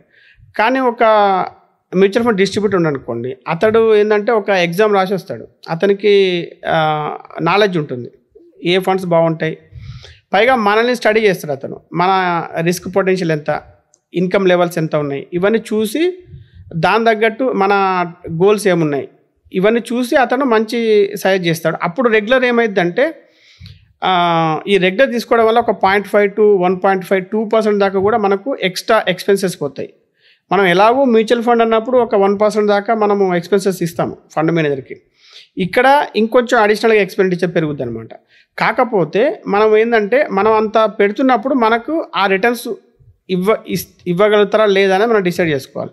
ఇప్పుడు బ్యాంక్ దగ్గర పోతే బ్యాంక్ మేనేజర్ మనం పోయాడు కాబట్టి, మనం తీసుకున్నాం కాబట్టి మనకు చైర్ ఇస్తాడు, టీ ఇస్తాడు, ఆ తర్వాత మనల్ని పట్టించుకోడు, కనీసం ఫోన్ కూడా లిఫ్ట్ చేయడు. కానీ ఒక మ్యూచువల్ ఫండ్ డిస్ట్రిబ్యూటర్ అనుకోండి, అతను మనకు సర్వీస్ ఇస్తాడు. అంటే అది కూడా చూసుకోవాలి, మళ్ళీ దాంట్లో కూడా అతను సర్వీస్ ఇచ్చే బాబతేనా లేకపోతే మామూలుగా అతను ఏదో కమిషన్ కోసం ఏమైనా చేస్తున్నాడా అది కూడా చూసుకోవాలి. అంటే ఇక్కడ లెక్క ప్రకారం అయితే మీరు చెప్పిన దాని ప్రకారం నా దృష్టిలో అయితే 3 ఉంటాయి. ఒకవేళ మీరు ఏదైనా యాడ్ ఆన్ చేయాలంటే కూడా చేయండి. ఒకటి వచ్చేసి డైరెక్ట్ బ్యాంక్ దగ్గరికి వెళ్ళి మ్యూచువల్ ఫండ్ రిలేటెడ్ మనం ఇన్వెస్ట్మెంట్ చేసుకోవచ్చు. రెండోది ఎవరైనా service provider like mutual fund related distributor దగ్గరికి వెళ్ళి కూడా అతను గైడెన్స్ ద్వారా బేస్డ్ ఆన్ మన కస్టమైజ్డ్ రిక్వైర్మెంట్ తగ్గట్టు అతను ఇన్వెస్ట్మెంట్ ఫండ్స్ సజెస్ట్ చేస్తాడు. ఇది రెండోది. మూడోది, ఈ మధ్యకాలంలో కొన్ని యాప్స్ వచ్చినాయి, ఆ యాప్స్ ద్వారా డైరెక్ట్ మనకు నాలెడ్జ్ ఉంటే అక్కడి నుంచే మనం కొనొచ్చు. ఇది మూడోది. ఈ 3 కాకుండా ఇంకోటి ఏమైనా ఉన్నాయా సోర్స్? ఈ 3 ఈ 3. ఇప్పుడు ఈ డిమాట్ అకౌంట్స్లో చేసేటప్పుడు ఏంటంటే మనము కొన్ని న్యూస్ పేపర్స్ ఉంటాయి, అంటే అందరూ చదవరు అనుకోండి. ఇప్పుడు కొన్ని మింట్ అని, ఎకనామిక్ టైమ్స్ అని ఇవి ఫాలో అయ్యే వాళ్ళు ఉంటారు. తర్వాత కొన్ని మ్యాగజైన్స్ ఉంటాయి, బిజినెస్ టుడే, అవుట్లుక్ మనీ, ఇటువంటి మ్యాగజైన్స్ చదివే వాళ్ళకి ఏంటంటే వాళ్ళు రెగ్యులర్గా పోస్ట్ చేస్తుంటారు, టాప్ ఫండ్స్ ఏంటి, టాప్ ఈక్విటీ ఫండ్స్ ఏంటి, డెట్ ఫండ్స్ ఏంటి. సో వీళ్ళు రెగ్యులర్గా ఎవరైతే ఫాలో అవుతారో వాళ్ళకి ఆ నాలెడ్జ్ ఉంటుంది కాబట్టి వాళ్ళు డైరెక్ట్గా చేసుకోవచ్చు. ఇంకోటి యాప్స్ లో కూడా ఈ మధ్య కాలంలో డైరెక్ట్ అక్కడ కూడా చూపించేస్తున్నాయి కదా సజెషన్స్ కింద. యాప్స్లో కూడా వాళ్ళు కొన్ని ప్రమోట్ చేస్తుంటారు. ఇప్పుడు సపోజ్ ఒక మీకు జెరోదా ఉందనుకోండి, జెరోదా కొన్ని పెడుతుంటారు అనమాట, దీంట్లో ఏది ఉంది అని చెప్పేసి అతను ప్రమోట్ చేస్తుంటాడు. ఇప్పుడు నాకు యాంజిల్ ఉంది అనుకోండి, దాంట్లో కొన్ని సజెస్ట్ చేస్తూ ఉంటాడు. అయితే ఇవన్నీ కూడా మనం నమ్మొద్దు బేసికల్గా. ఇవన్నీ మనం ఏంటంటే ఇప్పుడు ఈ న్యూస్ పేపర్స్ కానీ మ్యాగజైన్స్ ఇచ్చేవన్నీ కూడా వాళ్ళు జెన్యూన్ ఉంటాయి అనమాట, వాళ్ళంతా కూడా ఎక్స్పర్ట్స్ వాళ్ళు. సో అవి మనం ఫాలో అవ్వచ్చు, లేదు అంటే మ్యూచువల్ ఫండ్ డిస్ట్రిబ్యూటర్ చెప్పినవి కూడా ఫాలో అవ్వచ్చు. కరెక్ట్. సో సరే, మ్యూచువల్ ఫండ్ గురించి చాలా మంచి క్లారిటీ ఇచ్చారు. అండ్ ఇంకా చెప్పాలంటే ఇంతకుముందు మనం క్యాల్కులేషన్ ప్రకారం అనుకుంటే ఇంకెవరికైనా ఈ మ్యూచువల్ ఫండ్ గురించి అర్థం కాకపోతే మీరు దయచేసి SIP క్యాల్కులేటర్ అని చెప్పేసి గూగుల్ ఓపెన్ చేసి అక్కడ మీరు సెర్చ్ చేయండి. అక్కడ నెలకి ఎంత ఇన్వెస్ట్మెంట్ చేయాలనుకుంటున్నారు అండ్ దాని తర్వాత ఎప్పటి వరకు చేయాలనుకుంటున్నారు, ఎప్పటి వరకు అక్కడ రిటర్న్ ఆన్ ఇన్వెస్ట్మెంట్ చొప్పున మనం యావరేజ్ కూడా ఒక 12% తీసుకున్నా కూడా బాగానే ఉంటుంది. సో నెలకి ఒక 5,000 ఒక 20 సంవత్సరాలు 12% ఇంట్రెస్ట్ లాగా మీరు క్యాల్కులేట్ చేస్తే అది ఎంత కాంపౌండ్ అవుతుందని కూడా మీకు ఐడియా ఉంటుంది. దాని ప్రకారం తొందరగా స్టార్ట్ చేసుకుంటే బాగుంటుంది. సో దట్ మ్యూచువల్ ఫండ్కి రిలేటెడ్ మీకు ఎక్సలెంట్. కాకపోతే ఇక్కడ ఎట్లయిపోయిందనంటే జనాలు నెలకి ఇంత ఇన్వెస్ట్మెంట్ చేస్తే ఒక 12 నెలలకో 12 సంవత్సరాలకో 20 సంవత్సరాలకో ఇంత అవుతుందని ఈ SIP క్యాల్కులేటర్ని యూజ్ చేస్తలేరు. అందుకోసం తెలియక చిట్టీలలో ఇన్వెస్ట్మెంట్ చేస్తున్నారు. సో ఇప్పుడు మీరు చెప్పండి, ఒక మ్యూచువల్ ఫండ్కి అండ్ ప్లస్ చిట్టీకి ఈ డిఫరెన్స్ అనేది ఏంటి? అదే అమౌంట్ మ్యూచువల్ ఫండ్లో ఇన్వెస్ట్మెంట్ చేస్తే ఎలా బెనిఫిట్ ఉంటుంది, చిట్టీలో చేయడం ద్వారా లాస్ ఏముంది అది కూడా చెప్పు. అయితే ఈ చిట్టీలను చూసే యాక్చువల్గా SIP అనే కాన్సెప్ట్ వచ్చింది. నేను 2005-06 ఆ టైంలో మ్యూచువల్ ఫండ్స్ ఇన్వెస్ట్ చేసేటప్పుడు అప్పుడు SIP అనేది లేదు. అప్పుడు ఎలా ఉండేదంటే నేను అప్పుడు ఫస్ట్ తీసుకున్న నా fund SBI Magnum tax gain. దాంట్లో నేను ఇన్వెస్ట్ చేశాను అనమాట. అప్పుడు నాకు ఎవరైతే ఇన్సూరెన్స్ ఇచ్చారో హెల్త్ ఇన్సూరెన్స్ ఒక మేడం అనమాట, ఆ ఏజెంట్ ద్వారానే మ్యూచువల్ ఫండ్ కూడా తీసుకోవాల్సి వచ్చేది. పైగా అప్పుడు ఎట్లా ఉండదంటే మనము ఒక అప్లికేషన్ నింపి దాన్ని బై పోస్ట్ పంపించి కొరియర్లో మళ్ళీ ఆ తర్వాత మనకు ఫండ్స్ అలాట్ అయి వచ్చేది. రిడెంప్షన్ కూడా అట్లే అనమాట. మనం ఒక అప్లికేషన్ ఫిలప్ అది మన అప్లికేషన్ నింపి మాన్యువల్గా మళ్ళీ కొరియర్ చేస్తే అది వాళ్ళకి అందిన తర్వాత వాళ్ళు ఆ రోజు అప్పటికే 3 రోజులు అయిపోద్ది. మళ్ళీ అప్పుడు ఎన్ఏవి ప్రకారం రిడెంప్షన్ చేసి మన బ్యాంక్ అకౌంట్ క్రియేట్ చేసేది అనమాట. సో ఇలా ఉండేది. అయితే అప్పుడు ఏంటంటే మనం ఎప్పుడు చేయాలనుకుంటే అప్పుడే చేసేది. ఇప్పుడు ఎప్పుడైతే ఈ మ్యూచువల్ ఫండ్స్ను ఈ డెవలప్ చేద్దాము అని ఎప్పుడైతే అనుకుందో మన గవర్నమెంట్ కావచ్చు, వీళ్ళు సెబీ కావచ్చు, వీళ్ళు అంటే ఎస్ఐపి అనే కాన్సెప్ట్ తీసుకొచ్చారు అనమాట. అంటే చిట్టీలు ఎట్లా కడతాం, చిట్టీలు is nothing but financial discipline. ఇప్పుడు చాలామంది మన అమ్మమ్మలు కానీ తాతలు కానీ వీళ్ళందరూ చిట్టీలు వేసుకోండి అని ఎందుకు చెప్తారంటే ఒక ఫైనాన్షియల్ డిసిప్లిన్ మా వాడికి అలవాటు అవుతుంది అన్న ఉద్దేశంతో. వాళ్ళు ఎప్పుడైనా కూడా మనం మంచిగా కోరుకుంటారు కాబట్టి నెల నెల ఇంత కట్టుకోమని చెప్తున్నాను. సో ఆ కాన్సెప్ట్కి ఇది మోడర్న్ వెర్షన్ అనమాట. చిట్టీలకు modern version mutual funds. Correct. ఇప్పుడు అదే మీకు ఇంటరప్ట్ చేస్తున్నందుకు సారీ. సో కాకపోతే ఏంటంటే దీంట్లో బేసిక్గా డీ కోడ్ మనం చేస్తే ఒక క్యాల్కులేషన్ ప్రకారమే చేద్దాము అనుకుందాం. ఒక పర్సన్ నెలకి 10,000 రూపాయలు చిట్టి వేస్తున్నాడు. కొన్ని చిట్టులు 12 నెలలు ఉంటాయి, కొన్ని చిట్టులు 20 నెలలు, కొన్ని చిట్టులు 50 నెలలు కూడా ఉంటాయి. సో ఇప్పుడు మనం 12 నెలలే తీసుకుందాం క్యాల్కులేషన్. సో 12 నెలలది ఇప్పుడు ఒక చిట్టి నెలకు 10,000 వేసినప్పుడు ఆ పర్సన్ లాస్ట్కి వచ్చి ఎత్తుకునేది అంటారు కదా, అది ఎత్తుకున్నప్పుడు అప్రాక్స్ ఎంత ఎత్తుకుంటే వస్తుంది అంటే 10,000 ఇంటూ 12 నెలలు 1,20,000 అంటారు. సో 1,20,000 ఎత్తుకోవడానికి అవకాశం ఉంటుందా? దాంట్లో కట్ చేసి ఎత్తుకున్నప్పుడు 1,10,000 5,000 అది మనం రిటర్న్స్ గురించి చూస్తే ఏమైందంటే చిట్టీలో కనుక మీరు రిటర్న్స్ చూస్తే మనకి 6% వచ్చింది. 6% యావరేజ్గా వచ్చింది. అంటే మీరు ఇప్పుడు 50 years టర్మ్ ఉంటుంది చిట్టీలది కట్టేది. మనం 50 months కానీ 60 months ఏదైనా కూడా టర్మ్ మొత్తం మీరు కట్టారనుకోండి మనకు 6% రిటర్న్స్ వస్తాయి. కానీ అదే మ్యూచువల్ ఫండ్స్ అయితే మనకి 12% రిటర్న్స్ వస్తాయి యావరేజ్గా. ఈక్విటీ వర్స్ట్ కేసులో 12% వచ్చింది. అంటే అది కూడా లాంగ్ టర్మ్. అయితే ఇక్కడ ఇప్పుడు చిట్టీలు కాకపోతే ఏంటంటే ఇక్కడ కొంతమంది తొందరగా ఎత్తుకునే వాళ్ళు ఉంటారు. ఇప్పుడు కనుక మనం చెప్పినట్టు మనం మ్యూచువల్ ఫండ్స్లో టెక్నికల్గా చూస్తే మనకు రిటర్న్స్ ఎక్కువ కనిపిస్తాయి. కానీ ప్రాక్టికల్గా చూస్తే చిట్టీలు ఎత్తే వాళ్ళే ఎక్కువ ఇది చేస్తున్నారు, అంటే వెల్త్ క్రియేట్ చేస్తున్నారు. ఎందుకు అంటే ఇవాళ మ్యూచువల్ ఫండ్ పెట్టేసి రేపు రిటర్న్స్ రావాలి. ఇప్పుడు మార్కెట్స్ పడిపోయినాయి, చాలామంది తీస్తున్నారు. నాకు తెలిసి చాలామంది విత్డ్రా చేసుకునే వాళ్ళు. అంటే ఎగ్జాంపుల్కి నేను చెప్తాను. అంటే ఇప్పుడు ఫర్ అన్ ఎగ్జాంపుల్ ఒక 10,000ది 50 months అని అనుకుంటే 6% ఇంట్రెస్ట్ అని మీరు చెప్పారు కదా 50 monthsకి.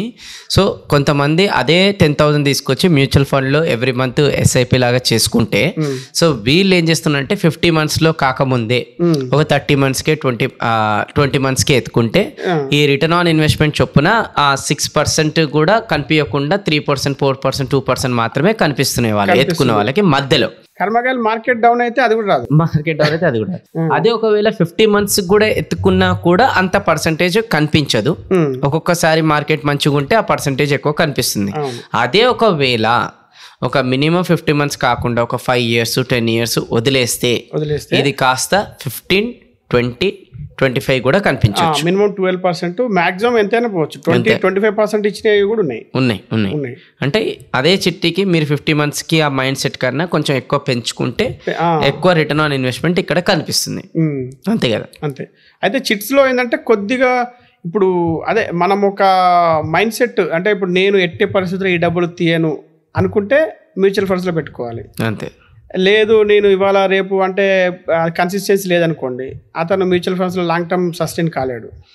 అంతే. ఇప్పుడు చిట్టీలో కూడా ఇంకోటి కొంతమందికి రికమెండ్ చేస్తే వాళ్ళు ఏమంటారంటే అరే మ్యూచువల్ ఫండ్లో ఏంటి చిట్టి ఎందుకు వేసుకుంటున్నారు అంటే మేము ఇప్పుడు చిట్టి ఒక 10,000ది 50 నెలలది ఏదైతే ఉంటుందో మేము ఇమీడియట్గా ఫస్ట్ 2, 2nd, 3rd monthకి ఎత్తుకుంటే ఆ డబ్బులు అనేది మాకు వస్తాయి కదా, ఆ డబ్బులతో మేము ఏమైనా చేసుకోవచ్చు కదా. ఇక్కడ ఆ పాయింట్ ఒకటి ఉంది. మ్యూచువల్ ఫండ్లో అవకాశం లేదు. అదే ఇప్పుడు చిట్టీలో ఉండే అవకాశం ఏంటి అంటే ఇప్పుడు అంటే అఫ్ కోర్స్ అది మన ఇప్పుడు చాలా మంది ఏంటంటే కొంతమంది నాకు బాగా ఆశ్చర్యం వేస్తుంది, సాఫ్ట్వేర్ ఇంజనీర్ కూడా చిట్టీలు వేస్తారు.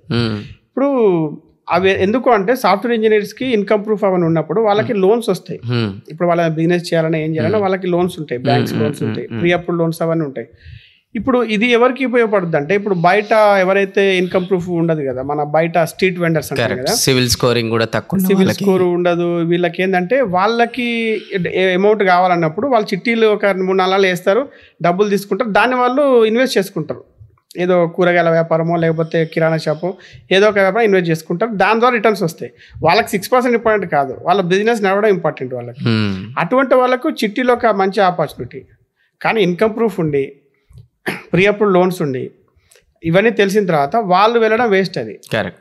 ఈ మధ్య చాలా మంది చదువుకున్న వాళ్ళు కూడా మంచి చదువులు చేయని వాళ్ళు కూడా చిట్టీలు వేసుకుంటారు. అంటే ఎండ్ ఆఫ్ ది డే ఆ క్యాల్కులేషన్ రిటర్న్ ఆన్ ఇన్వెస్ట్మెంట్ చేయలేకపోతారు, అందుకోసం చేస్తున్నారు. సో ఇప్పుడు మీరు అన్నట్టు చిట్టీలు అనేది ఏదైతే కాన్సెప్ట్లో వెళ్తే రిటర్న్ ఆన్ ఇన్వెస్ట్మెంట్ 6%, అదే మ్యూచువల్ ఫండ్లోకి మీరు కాన్సెప్ట్ డైవర్ట్ చేస్తే ఆ మనీ రిటర్న్ ఆన్ ఇన్వెస్ట్మెంట్ చొప్పున మీకు 12% అనేది యావరేజ్గా వస్తుంది.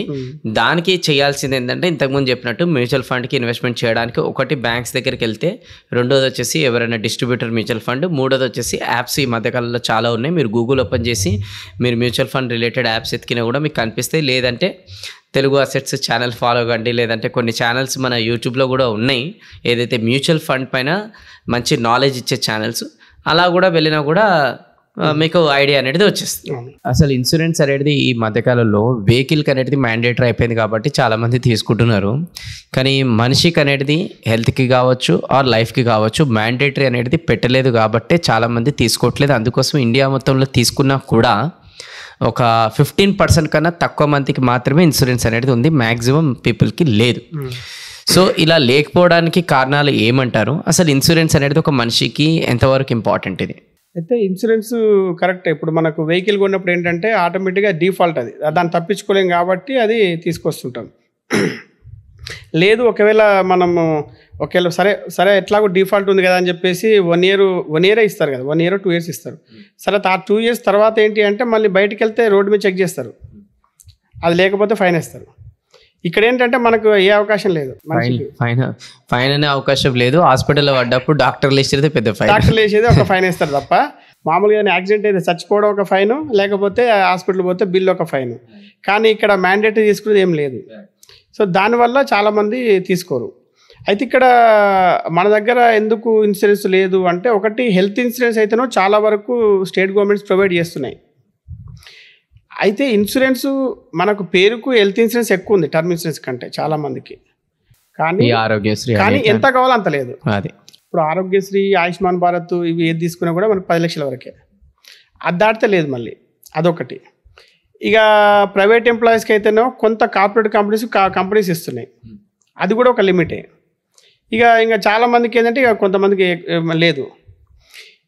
సో మన దగ్గర ఏంటంటే ఇదే ఫైనాన్షియల్ ఎడ్యుకేషన్ లేకపోవడం వల్ల వచ్చిన ప్రాబ్లం అనమాట. ఇదంతా ఏంటంటే ఇప్పుడు మనం బాగానే ఉన్నాం కదా, ఇప్పుడు హెల్త్ ఇన్సూరెన్స్ అనుకోండి, నేను బాగానే ఉన్నాను కదా, నాకు 25 సంవత్సరం నాకు ఇప్పుడు ఏమొస్తాయి, ఇదొకటి.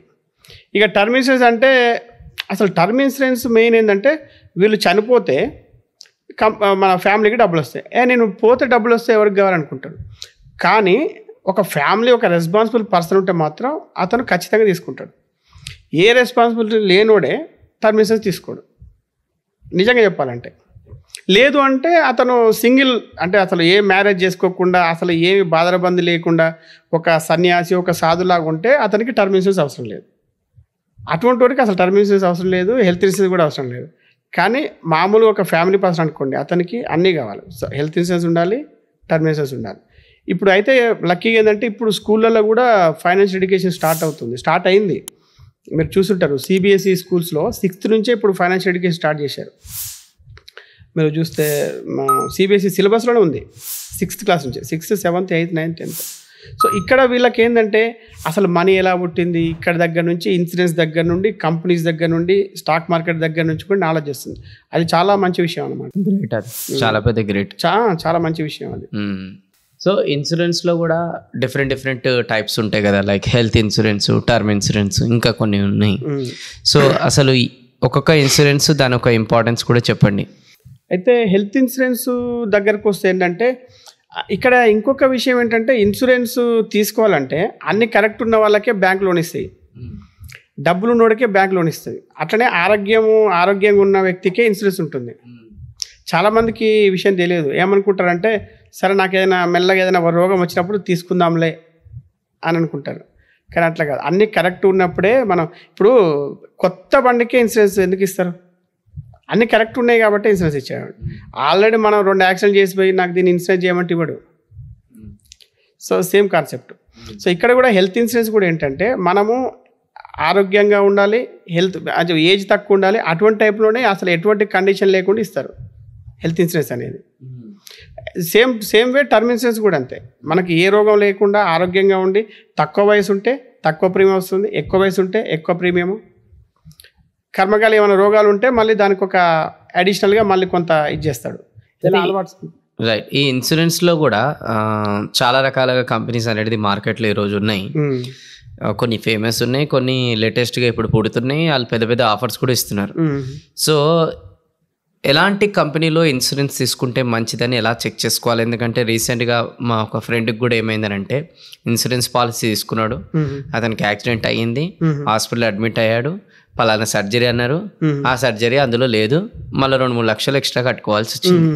సో మనోడు ఏమనుకున్నాడు స్టార్టింగ్లో అంటే ఓ ఇన్సూరెన్స్ కదా నాది కవర్ అయిపోతుంది కదా అని చెప్పేసి ధీమాగా పోయి జాయిన్ పోయిండు. అక్కడ పోయిన తర్వాత అలా ఉంది. తర్వాత కంపెనీకి ఫోన్ చేస్తే అది మీ దాంట్లో కవర్ కాదు. అది ముందే చెప్పాలి కదా, మేము అన్ని కూడా చెప్తాం సార్, మీరే చూసుకోరు పాలసీ, అప్పుడు ఇన్నికైనా టర్మ్స్ అండ్ కండిషన్ అని డాక్యుమెంట్స్ ఇస్తాం, మీరు ఏమో తెగ సైడ్లు చేస్తుంటారు కానీ ఎవరు కూడా చదువుకోకుండా కవర్ అయిపోతుందని అట్లా మిత్తుతో పెట్టేస్తారు. అట్లా కొన్ని కంపెనీస్ అనేది కవర్ పాలసీస్ అనేది చేస్తున్నాయి. ఇంకా కొన్ని కంపెనీస్ అనేది ఆ పాలసీస్ అంటే ఆ సర్టన్ సర్జరీస్ కావచ్చు, కొన్ని రిలేటెడ్ ట్రీట్మెంట్స్ కావచ్చు చేయట్లేదు. సో అక్కడ చాలా మంది మోసపోతున్నారు ఈరోజు. సో అందుకు ఇన్సూరెన్స్ తీసుకున్న వేస్ట్ అయిపోయింది. సో అందుకోసమే ఒక కంపెనీ అనేది ఎలా సెలెక్ట్ చేసుకోవాలి అండ్ పాలసీ తీసుకుంటున్నప్పుడు ఏమేమి చెక్ చేసుకోవాలి? అయితే ఇక్కడ మనము దీంట్లో టెక్నికాలిటీస్ చాలా ఉన్నాయి. మనము లాజికల్గా ఆలోచిస్తే, సపోజ్ హెల్త్ ఇన్సూరెన్స్ విషయంలో లాజికల్గా ఆలోచిస్తే, ఇప్పుడు ఒక కంపెనీ ఎటువంటి కంపెనీ చేసుకోవాలంటే, ఏ కంపెనీ అయితే క్లెయిమ్స్కు కుర్రీలు పెట్టకుండా ఇది చేస్తుందో వాటిని తీసుకోవాలి. అంటే ఎక్కువ క్లెయిమ్స్ సెటిల్ చేసే కంపెనీ ఏదైతే ఉందో దాన్ని తీసుకోవాలి. అంటే ఇప్పుడు ఒక 100 క్లెయిమ్స్ ఉన్నాయి, ఒక కంపెనీ 98 క్లెయిమ్స్ సెటిల్ చేస్తుంది అనుకోండి, ఆ కంపెనీ మంచి కంపెనీ. ఒక కంపెనీ 94 చేస్తుంది అనుకోండి, అది మంచి కంపెనీ కాదు. ఒక కంపెనీ 84 క్లెయిమ్స్ సెటిల్ చేసే కంపెనీ కూడా ఉంది ఈ రోజుల్లో. సో అంటే మనం ఏ కంపెనీ ఎక్కువ క్లెయిమ్స్ సెటిల్ చేస్తుందో ఆ కంపెనీని తీసుకోవాలి. అయితే ఇక్కడ విషయం ఏంటంటే, ఇప్పుడు నేను ఒక పాలసీ 20 సంవత్సరాల క్రితం తీసుకున్నా, హెల్త్ ఇన్సూరెన్స్ పాలసీ. అప్పుడు ఒకటే కంపెనీ ఉండేది. ఇప్పుడు ఆ కంపెనీ క్లెయిమ్ సెటిల్మెంట్ 84, కంపెనీ పేరు చెప్పాలండి, అది 84. సో ఇప్పుడు నేను పోటీ చేసుకున్నా దాన్ని వేరే కంపెనీకి. అంటే ఇప్పుడు ఏదైతే 84 క్లెయిమ్ సెటిల్ చేస్తుందో ఆ కంపెనీ ఇప్పుడు ఎవరైనా కొత్త వ్యక్తి తీసుకుంటే 10,000 ప్రీమియం అనుకోండి, ఏదైతే 98 క్లెయిమ్ సెటిల్ చేస్తుందో ఆ కంపెనీ ప్రీమియం మరి 15,000 ఉంటుంది. సో జనాలు అరే ఇది 10,000కే వస్తుంది కదా అని తీసేసుకుంటారు. సో అదొకటి కంపెనీ అది అంటే ఎంత కంపెనీ సెటిల్ చేస్తుంటే దాన్ని క్లెయిమ్ సెటిల్మెంట్ రేషియో అంటారు యాక్చువల్ టెక్నికల్గా చెప్పాలంటే. అటువంటి కంపెనీని ఎంచుకోవాలి. తర్వాత ఆ కంపెనీ ఎంత పెద్ద కంపెనీ అనేది కూడా చూడాలి. ఇప్పుడు కొత్త కంపెనీ ఉందనుకోండి, దానికి రిసోర్సెస్ తక్కువ ఉంటాయి. సో క్లెయిమ్స్ ఒకేసారి ఇప్పుడు కరోనా టైంలో చూశారు కదా, మన అదృష్టం ఏంటంటే మన ఇండియాలో కరోనాలో ఎన్ని క్లెయిమ్స్ వచ్చినా కూడా అన్ని క్లెయిమ్స్ హ్యాండిల్ చేశారు. ఏ ఒక్క కంపెనీ కూడా బ్యాంక్రప్ట్ కాలేదు. ఇప్పుడు కరోనా వచ్చి దాదాపు ఒక 3 years అయింది, మన లాక్డౌన్ అయిపోయి. ఇప్పుడు కూడా ఏ కంపెనీ కూడా బ్యాంక్రప్ట్ కాలేదు. మీరు చూసారు లేదు, ప్రీమియమ్స్ పెరిగినాయి. ఎందుకంటే క్లెయిమ్స్ పెరిగినాయి కాబట్టి వాళ్ళు సర్టెన్ అమౌంట్ మొత్తం అక్కడ పెట్టారు కాబట్టి మళ్ళీ వాళ్ళు ఉన్న వాళ్ళ మీద మళ్ళీ ప్రీమియం ఎక్కువ వేశారు. సో అటువంటి కంపెనీని ఎంచుకోవాలి. లక్కీగా మన కంపెనీలు బాగానే ఉన్నా కూడా దాంట్లో మంచి కంపెనీ ఎంచుకోవాలి. అంటే పెద్ద కంపెనీని ఎంచుకోవాలన్నమాట. అంటే దాన్ని ఇప్పుడు అసెట్స్ అండర్ మేనేజ్మెంట్ అని అంటుంటాం కదా, అంటే మనం ఎక్కువ ఏదైతే హ్యాండిల్ చేయగలుగుతుందో అటువంటి కంపెనీని. తర్వాత మనకు హెల్త్ ఇన్సూరెన్స్ చూస్తే మనకు వెయిటింగ్ పీరియడ్స్ ఉంటాయి. ఇప్పుడు ఒక పాలసీకి 30 రోజులు ఉంటుంది, ఒక పాలసీకి 3 నెలలు ఉంటుంది, ఒక పాలసీకి 3 సంవత్సరాలు ఉంటుంది. తక్కువ వెయిటింగ్ పీరియడ్ ఏదైతే ఉందో అది తీసుకోవాలి. వెయిటింగ్ పీరియడ్ అంటే ఏముంటుందంటే, మనం పాలసీ తీసుకోగానే మనకు day 1 నుంచి కవరేజ్ రాదు. అంటే ఇప్పుడైతే జనరల్గా 30 రోజులు అనేది కంపల్సరీ పెట్టారు ఇప్పుడు. సో అంటే ఇప్పుడు ఏమైందంటే, ఇప్పుడు ఒక వ్యక్తికి ఇప్పుడు ఒక మలేరియా జ్వరం వచ్చి మలేరియా కాకుండా ఏదో చిన్న సమ్ యాక్సిడెంట్ అయింది, బైక్ యాక్సిడెంట్ అయింది అనుకుందాం, చిన్న ఫ్రాక్చర్ అయింది అనుకుందాం, ఎవరికో మీ ఎంప్లాయీకి ఫ్రాక్చర్ అయినప్పుడు హాస్పిటల్కి వెళ్ళాడు. డాక్టర్ ఏమంటే సర్జరీ చేయాలి అన్నాడు. సర్జరీ ఎప్పుడు చేయాలంటే అంటే అర్జెంటా సార్ అంటే లేదండి, నెల 2 నెలలు ఎప్పుడంటే మీ వీళ్ళు ఎప్పుడు వస్తే అప్పుడు నేను సర్జరీ చేస్తా అంటాడు. అప్పుడు అతను తెలివిగా ఏం చేస్తారంటే అప్పుడు తీసుకుంటాడు హెల్త్ ఇన్సూరెన్స్. తెలివిగా తీసుకొనేసి నాకు తర్వాత నెల రోజుల తర్వాత వెళ్ళేసి అదే డాక్టర్తోని డాక్టర్ని ఇప్పుడే బైక్ మీద పడ్డట్టు అతను సృష్టించేసి ఇది చేసుకుంటాడు. సో అందుకని ఏంటంటే ఇటువంటి అంటే మన దాంట్లో ఏంటంటే హెల్త్ ఇన్సూరెన్స్లో ఫ్రాడ్ చేసే వాళ్ళు 10% ఉంటారు. ఇప్పటికి కూడా ఎన్ని చెక్ లిస్టులు పెట్టినా గవర్నమెంట్ ఎంత పెట్టినా కూడా 10% ఫ్రాడ్స్టర్ ఉంటారు. అయినా కూడా వాటిని అవాయిడ్ చేయడానికి ఇటువంటివి అనమాట. అందుకని ఇప్పుడు కొంతమంది డయాబెటీస్ ఉంటుంది, నాకు ఉందని చెప్పరు, కానీ డయాబెటీస్ వల్ల ఉన్న రోగాలు పెరగడము, ఇంకా వేరే కొత్త రోగాలు ఏమైనా వస్తే అవుట్ ఆఫ్ కంట్రోల్ పోవడము, ఇవన్నీ ఉంటాయి అన్నమాట. అంటే ఒక వ్యక్తి దెబ్బ తగిలింది అనుకోండి, మామూలు వ్యక్తికి ఏం కాదు, అదే డయాబెటీస్ ఉన్న పేషెంట్కి అది ఇన్ఫెక్షన్ అవుతుంది. సో అందుకని ముందున్న ఇవి కొంతమంది చెప్పరు, కొంతమంది చెప్తారు. దానికోసం అని చెప్పేసి ఏంటంటే కొంత వెయిటింగ్ పీరియడ్ అనేది పెడతారనమాట. ఇప్పుడు కొంతమంది థైరాయిడ్ ఉంటుంది, కొంతమందికి బీపీ ఉంటుంది. సో దీనికోసము ఏంటంటే వీళ్ళు అంటే వెయిటింగ్ పీరియడ్ నథింగ్ బట్ ఏంటంటే కొంచెం లుక్అవుట్ పీరియడ్ లాగా అనమాట, అలా పెడుతుంటారు. ఇప్పుడు ఇన్సూరెన్స్లో కూడా ఏజెంట్ ద్వారా తీసుకునేది ఒకటి ఉంటుంది, ఆన్లైన్లో కూడా మనం డైరెక్ట్గా తీసుకునేది ఒకటి ఉంటుంది. ఏ ద్వారా తీసుకుంటే మనకు బెటర్? అంటే ఇక్కడ ఎవరి ద్వారా తీసుకోవడము అనే దానికంటే కూడా అంటే దీనికి కూడా నేను ఒక ఎగ్జాంపుల్ చెప్తాను. ఇది అంటే ఇప్పుడు ఇది రెండింటికి వర్తిస్తుంది, మనకి హెల్త్కి టర్మ్కి రెండింటికి కూడా ఈ ప్రశ్న వర్తిస్తుంది. టర్మ్ ఇన్సూరెన్స్ ఎగ్జాంపుల్ చెప్తే మా బంధువు ఒక ఆయన 7-8 ఇయర్స్ బ్యాక్ చనిపోయాడు. చనిపోయినప్పుడు ఈ 10 రోజులు 12 కార్యక్రమాలు అయిపోయిన తర్వాత నేను వెళ్ళాను అనమాట. వాళ్ళ ఇంట్లో కూర్చొని మొత్తం ఆయన ఇన్సూరెన్స్ ఏంటి, బ్యాంక్ డాక్యుమెంట్స్ ఏంటి అవన్నీ చూసామన్నమాట. చూసిన తర్వాత చూస్తే అతను ఎల్ఐసిలో చేశాడు. అతను పాలసీలు మన దాని ఏమంటారు ఎండోమెంట్ పాలసీ అనమాట. 19 పాలసీలు ఉన్నాయి. 19 డిఫరెంట్ పాలసీలు ఉన్నాయి. అంటే ఒక ఏజెంటు అతనికి 19 పాలసీలు అంటగట్టాడు. అంటే చూడండి, ఒక టర్మ్ ఇన్సూరెన్స్ ఇచ్చినా అయిపోయేది, లేదు సరే ఎండోమెంటే ఇవ్వనివ్వండి ఒక పాలసీ ఇచ్చితే అయిపోయేది. అంటే అతను ఇచ్చింది కూడా ఎవరో కాదు, మా బంధువుకు క్లాస్మేటే, ఫ్రెండు, ఒకటే ఊరు. అంటే ఇంత క్లోజ్ ఉన్నా కూడా అతను తన కమిషన్ కోసం ఇలా చేసినా ఉన్నాడు. తర్వాత ఇదొకటి. ఇంకొక ఏజెంట్ కూడా ఉన్నాడు. నాకు ఒక అనంతపూర్లో ఒక మన ఫాలోవరు, ఆ తర్వాత ఫ్రెండ్ అయ్యాడు అనుకోండి. అతను ఇప్పుడు ఏ చిన్న డౌట్ వచ్చినా ఎవరు వచ్చినా కూడా అతను రెస్పాండ్ అవుతాడు. అతని దగ్గర పాలసీ చేయకపోయినా కూడా మంచి సజెషన్ ఇస్తాడు. అంటే ఏజెంట్స్లో మంచి వాళ్ళు ఉన్నారు, చెడ్డ వాళ్ళు ఉన్నారు.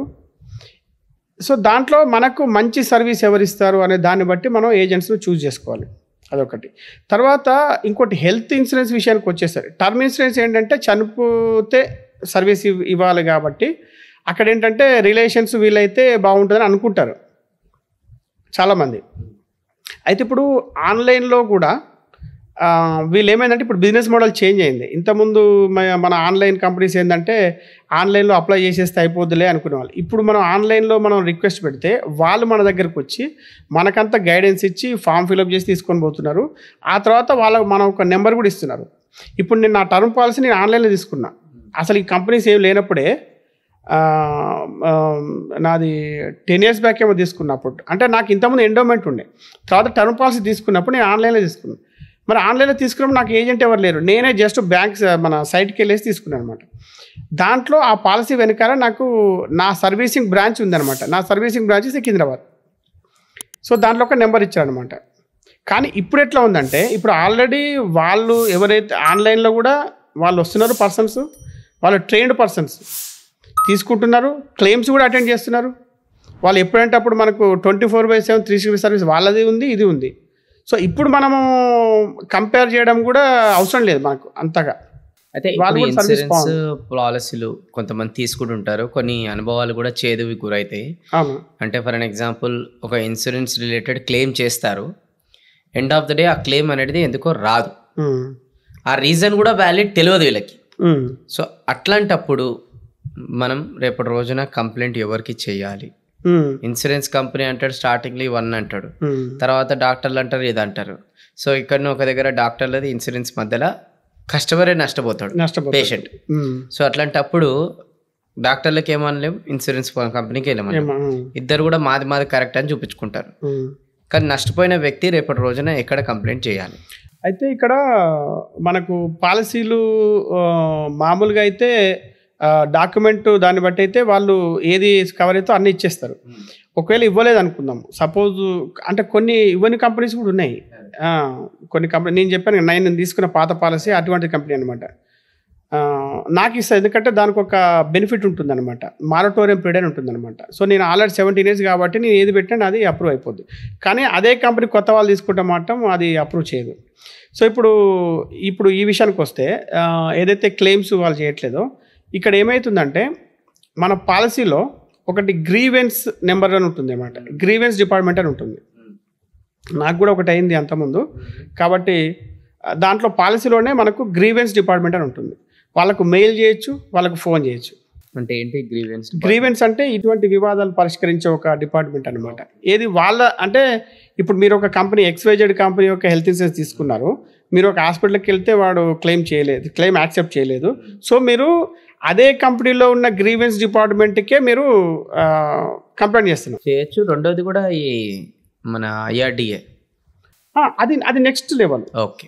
యాక్చువల్గా ఏంటంటే ఫస్ట్ వాళ్ళకు ఒక గ్రీవెన్స్ డిపార్ట్మెంట్ ఉండాలి. అంటే ఇప్పుడు ఒక కంపెనీలో ఒక వ్యక్తి బాగా పనిచేస్తున్నాడు, ఇంకో వ్యక్తి పనిచేయకపోవచ్చు, కాబట్టి అదొక చెక్ లిస్ట్ అనమాట. సో ఫస్ట్ గ్రీవెన్స్కి వెళ్ళినప్పుడు ఏమైందంటే మ్యాక్సిమం అక్కడ 99% సాల్వ్ అయిపోద్ది. వాళ్ళు దాన్ని మళ్ళీ రీకన్సిడర్ చేస్తారు, ఇవన్నీ చేసేసి క్లోజ్ చేసేస్తారు. లేదు అక్కడ కూడా క్లోజ్ కాలేదనుకోండి, నెక్స్ట్ ఏంటంటే IRDA ఇది చెక్ లిస్ట్ అనమాట. గ్రీవెన్స్ తర్వాత నెక్స్ట్ టైం ఏంటంటే అంబుడ్స్మన్ ఉంటాడు. అంబుడ్స్మన్ అనేవాడు కామన్గా ఉంటాడు. ఇంకా అంటే IRDA చేత ఇది చేయబడ్డ అంబుడ్స్మన్ ఉంటాడు అనమాట. అతను ఏంటంటే అతనికి ఈ కంపెనీకి సంబంధం ఉండదు, అతని దగ్గర ప్రాబ్లమ్స్. అంబుడ్స్మన్ ఇది నథింగ్ బట్ ఒక మన కోర్టులో, మనం ఇప్పుడు ఈ కోర్టులో కాకపోతే హైకోర్టుకి వెళ్ళినట్టు ఒక అంబుడ్స్మన్ ఉంటాడు అనమాట. అక్కడ మనం ప్రాబ్లం మ్యాక్సిమం సాల్వ్ అయిపోద్ది. ఇవన్నీ కూడా ఆ నెంబర్స్, వాళ్ళ మెయిల్ ఐడీస్, ఎవ్రీథింగ్ మన డాక్యుమెంట్లో ఖచ్చితంగా ఉంటాయి. మనం చదవం కానీ అక్కడ ఖచ్చితంగా ఒక వెనక పేజీలు ఉంటాయి అన్నమాట అన్నీ. అలానే అది మ్యాండేటరీ. అవును. అలానే ఈ private employees and government employees ఎవరైతే ఉంటారో వీళ్ళు కూడా ఇన్సూరెన్స్ తీసుకోవడం అనేది మ్యాండేటరీయా, లేకపోతే ఆల్రెడీ డిఫాల్ట్ వాళ్ళకి ఏదైనా బెనిఫిట్స్ ఉంటాయా? అంటే ఇప్పుడు గవర్నమెంట్ ఎంప్లాయీస్కి అంటే వాళ్ళకి ఎట్లాగో వచ్చేస్తుంది, అది గవర్నమెంట్ బెనిఫిట్స్ ఉంటాయి కాబట్టి వాళ్ళకి పెద్ద ఇష్యూస్ ఏమి ఉండవు, అన్నీ కవర్ అవుతాయి వాళ్ళకు. అయితే ఇప్పుడు ప్రైవేట్ ఎంప్లాయీస్ దగ్గరికి వచ్చేసరికి కార్పొరేట్ కంపెనీస్లో ఆల్రెడీ వాళ్ళకు హెల్త్ ఇన్సూరెన్స్ ముందే ఉంటుంది. చాలా కార్పొరేట్ కంపెనీస్లో మనకు దీంట్లో ఉండదు. అంటే కొన్ని చిన్న కంపెనీస్లో ఇవ్వరు, ఏ ఇన్సూరెన్స్ ఇవ్వరు. అయితే ఇప్పుడు కార్పొరేట్ హెల్త్ ఇన్సూరెన్స్ ఎవరైతే తీసుకున్నారో వాళ్ళ గురించి మనం మాట్లాడుకోవాలి. గవర్నమెంట్ ఎంప్లాయీస్ ఇన్సూరెన్స్ ఏంటంటే వాళ్ళకి అన్నీ కవర్ అయిపోతాయి. సో అందుకనే అందరు గవర్నమెంట్ జాబ్ ఎందుకు అనుకుంటారంటే ఎందుకే. అయితే ఈ కార్పొరేట్ హెల్త్ ఇన్సూరెన్స్ విషయానికి వచ్చేసరికి అక్కడ వాళ్ళకు Day 1 నుంచి కవర్, మంచి అడ్వాంటేజెస్ ఉంటాయి వాళ్ళకి. అంటే కాకపోతే ఇప్పుడు మీరు ఒక కంపెనీలో GM అనుకోండి, మీకు 10 లక్షల పాలసీ ఉంటుంది, 10 లక్షల కవరేజ్ ఉంటుంది. నేను మీ దగ్గర ఒక పంప్ చేసి ఒక సూపర్వైజర్ అనుకోండి, నాకు 3 లక్షలు ఉంటుంది. మీకు 10 లక్షలు, నాకు 3 లక్షలు. అంటే ఇప్పుడు మీకు 10 లక్షలు ఉంది కాబట్టి ఆ రోగానికి తెలియదు కదా మీరు GM నేను సూపర్వైజర్ అని. సో మనిషిని బట్టి రోగం రాదు, పొజిషన్ బట్టి రోగం రాదు. ఇదొక ప్రాబ్లము కార్పొరేట్ హెల్త్ ఇన్సూరెన్స్లో. తర్వాత ఇంకోటి ఏంటంటే మనము 60 సంవత్సరాలుగా 58కో రిటైర్మెంట్ ఉంటుంది ఈవెన్ ప్రైవేట్ సెక్టర్లో కూడా. దాని తర్వాత ఏంటి, దాని తర్వాత అది కవరేజ్ కాదు, అదొక డ్రాబ్యాక్. తర్వాత ఏంటంటే ఇప్పుడు చాలామంది జాబ్లో కంటిన్యూ అవర్ కూడా 58 years దాకా. ఇప్పుడు 4 అంటారు ఉన్నారు, నేను 40 సంవత్సరాలకి రిటైర్మెంట్ తీసుకున్నాను.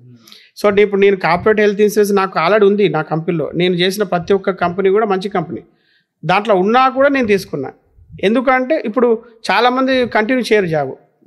ఇప్పుడు ఏంటంటే జనరేషన్ తొందరగా సెటిల్ అవ్వాలి, బిజినెస్లోకి వెళ్ళాలంటే జాబ్ మానేస్తారు, అప్పుడు రాదు. తర్వాత ఒక కంపెనీ నుండి ఇంకో కంపెనీ మారుతారు, అప్పుడు ఇన్సూరెన్స్ కంపెనీ మారిపోద్ది, టర్మ్స్ అండ్ కండిషన్స్ మారిపోతాయి.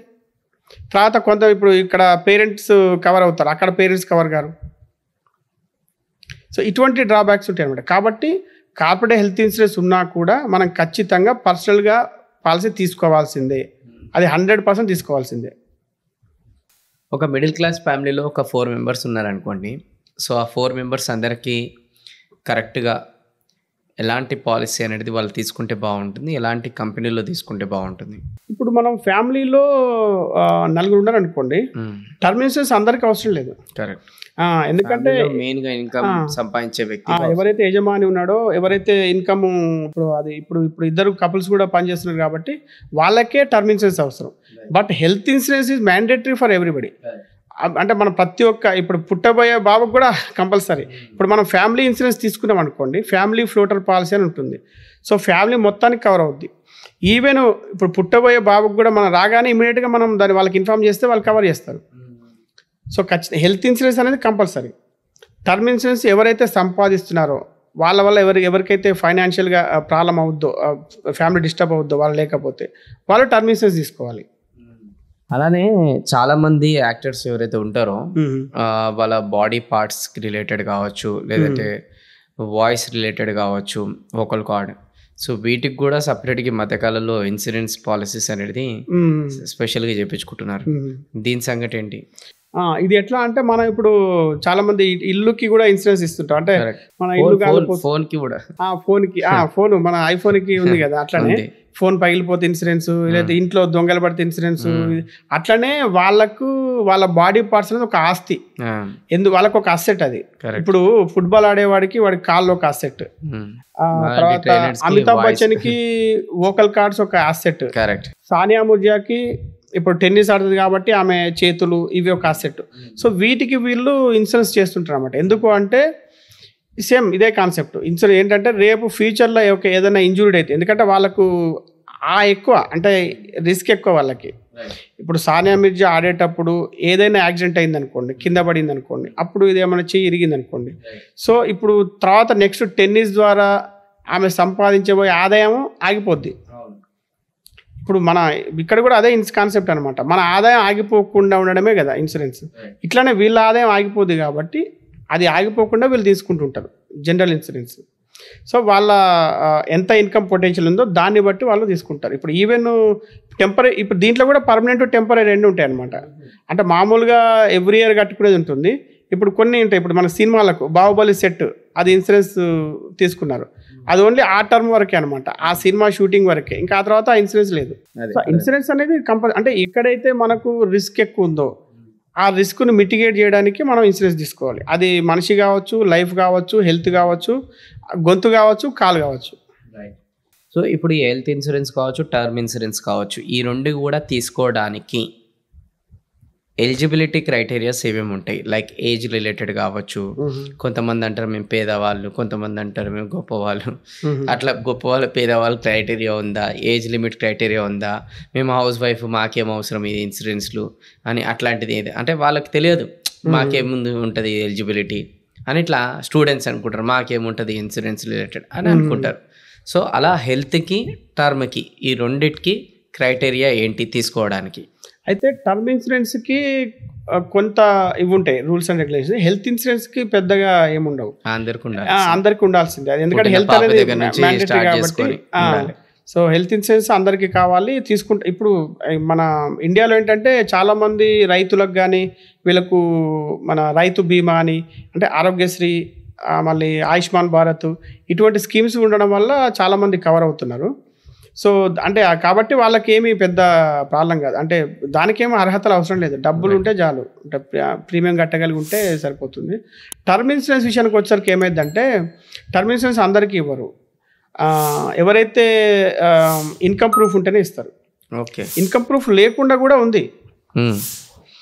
అది ఏంటంటే పేపర్ వర్కే. ఇప్పుడు నేను చాలా వరకు కూడా నాకు ఇచ్చారు, మన కామెంట్స్ ద్వారా వీళ్ళు అడిగారు అనమాట. ఇన్కమ్ ప్రూఫ్ లేకుండా కూడా పాలసీ ఉందన్నమాట. అది 20 లక్షల వరకు ఇస్తామని ఉంటుంది. కానీ అది ఏ కంపెనీ చెప్పదు, ఇంప్లిమెంట్ చేయదు, ఏమి చేయమన్నమాట. నేను చాలా ట్రై చేశాను, అది వదిలేసాను అనమాట. సో బేసిక్గా చెప్పాలంటే మనకు ఒక 10th ఇంటర్ క్వాలిఫికేషన్ ఉండాలి, ఇన్కమ్ ప్రూఫ్ అనేది మస్ట్ అండ్ షుడ్ ఉండాలి, వాళ్ళకే టర్మ్ ఇన్సూరెన్స్.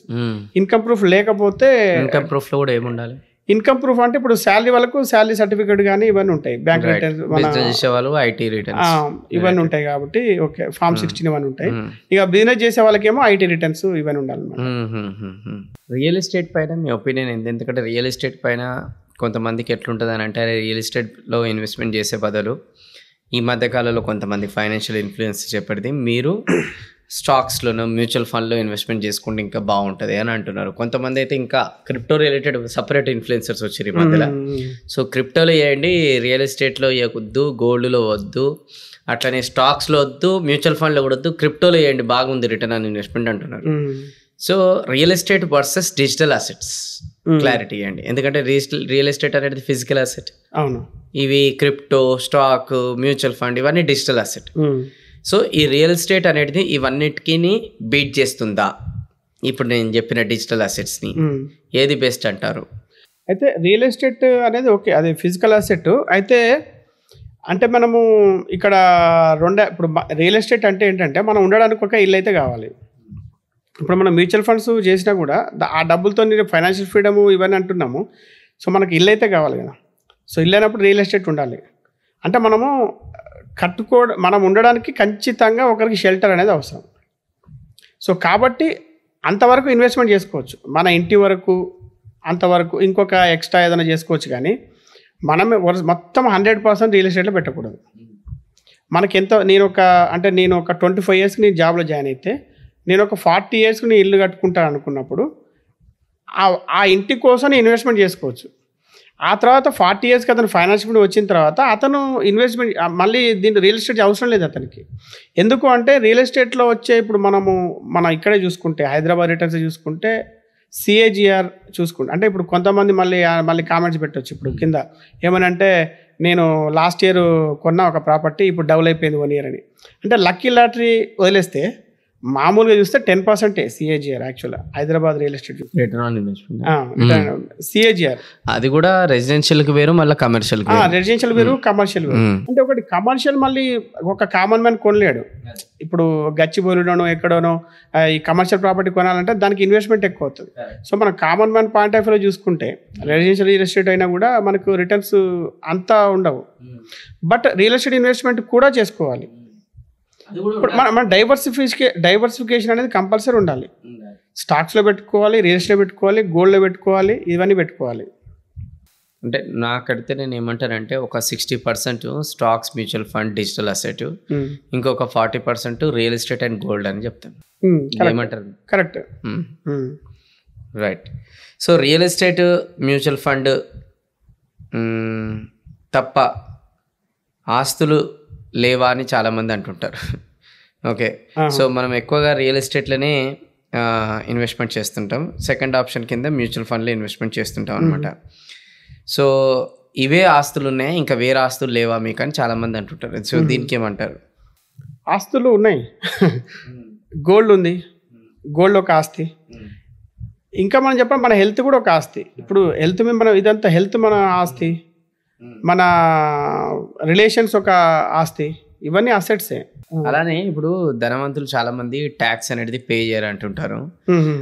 వీళ్ళు అసలు ట్యాక్స్ పే చేయకుండా ఎలా మేనేజ్ చేసుకుంటున్నారు? ఎందుకంటే చాలా మంది మిడిల్ క్లాస్ వాళ్ళు ఎక్కువ ట్యాక్సులు పే చేయడంలోనే ఎక్కువ ప్రయారిటీ ఇస్తుంటారు. ఎందుకనంటే ఎవరైతే మన ఇండియాలో ట్యాక్సులు అనేది బాగా పే చేస్తుంటారో వాళ్ళు గవర్నమెంట్ దృష్టిలో మంచిగా ఉన్నాయి, రేపటి రోజున మంచి ఇంకా లోన్స్ ఇస్తామని అంటుంటారు. సో అందుకోసం మన మిడిల్ క్లాస్ వాళ్ళు సేవింగ్స్ తో పాటు ట్యాక్సులు కూడా టైంకి కడుతుంటారు. ఎందుకంటే సిబిల్ స్కోర్ కూడా ఎఫెక్ట్ పడకుండా కట్ చేస్తారు కదా ముందే. అదే, సో అందుకోసం కట్ అయ్యే వస్తుంది. సో అందుకోసమే ఈ ట్యాక్స్లది ఏదైతే ఈరోజు మధ్యతరగతి వాళ్ళు ఈ మధ్యకాలంలో గవర్నమెంట్ అనేది మొన్ననే బిల్ పాస్ చేసినప్పుడు ట్యాక్సులు ఇంకా చాలా దానికి పెంచేసేసారు.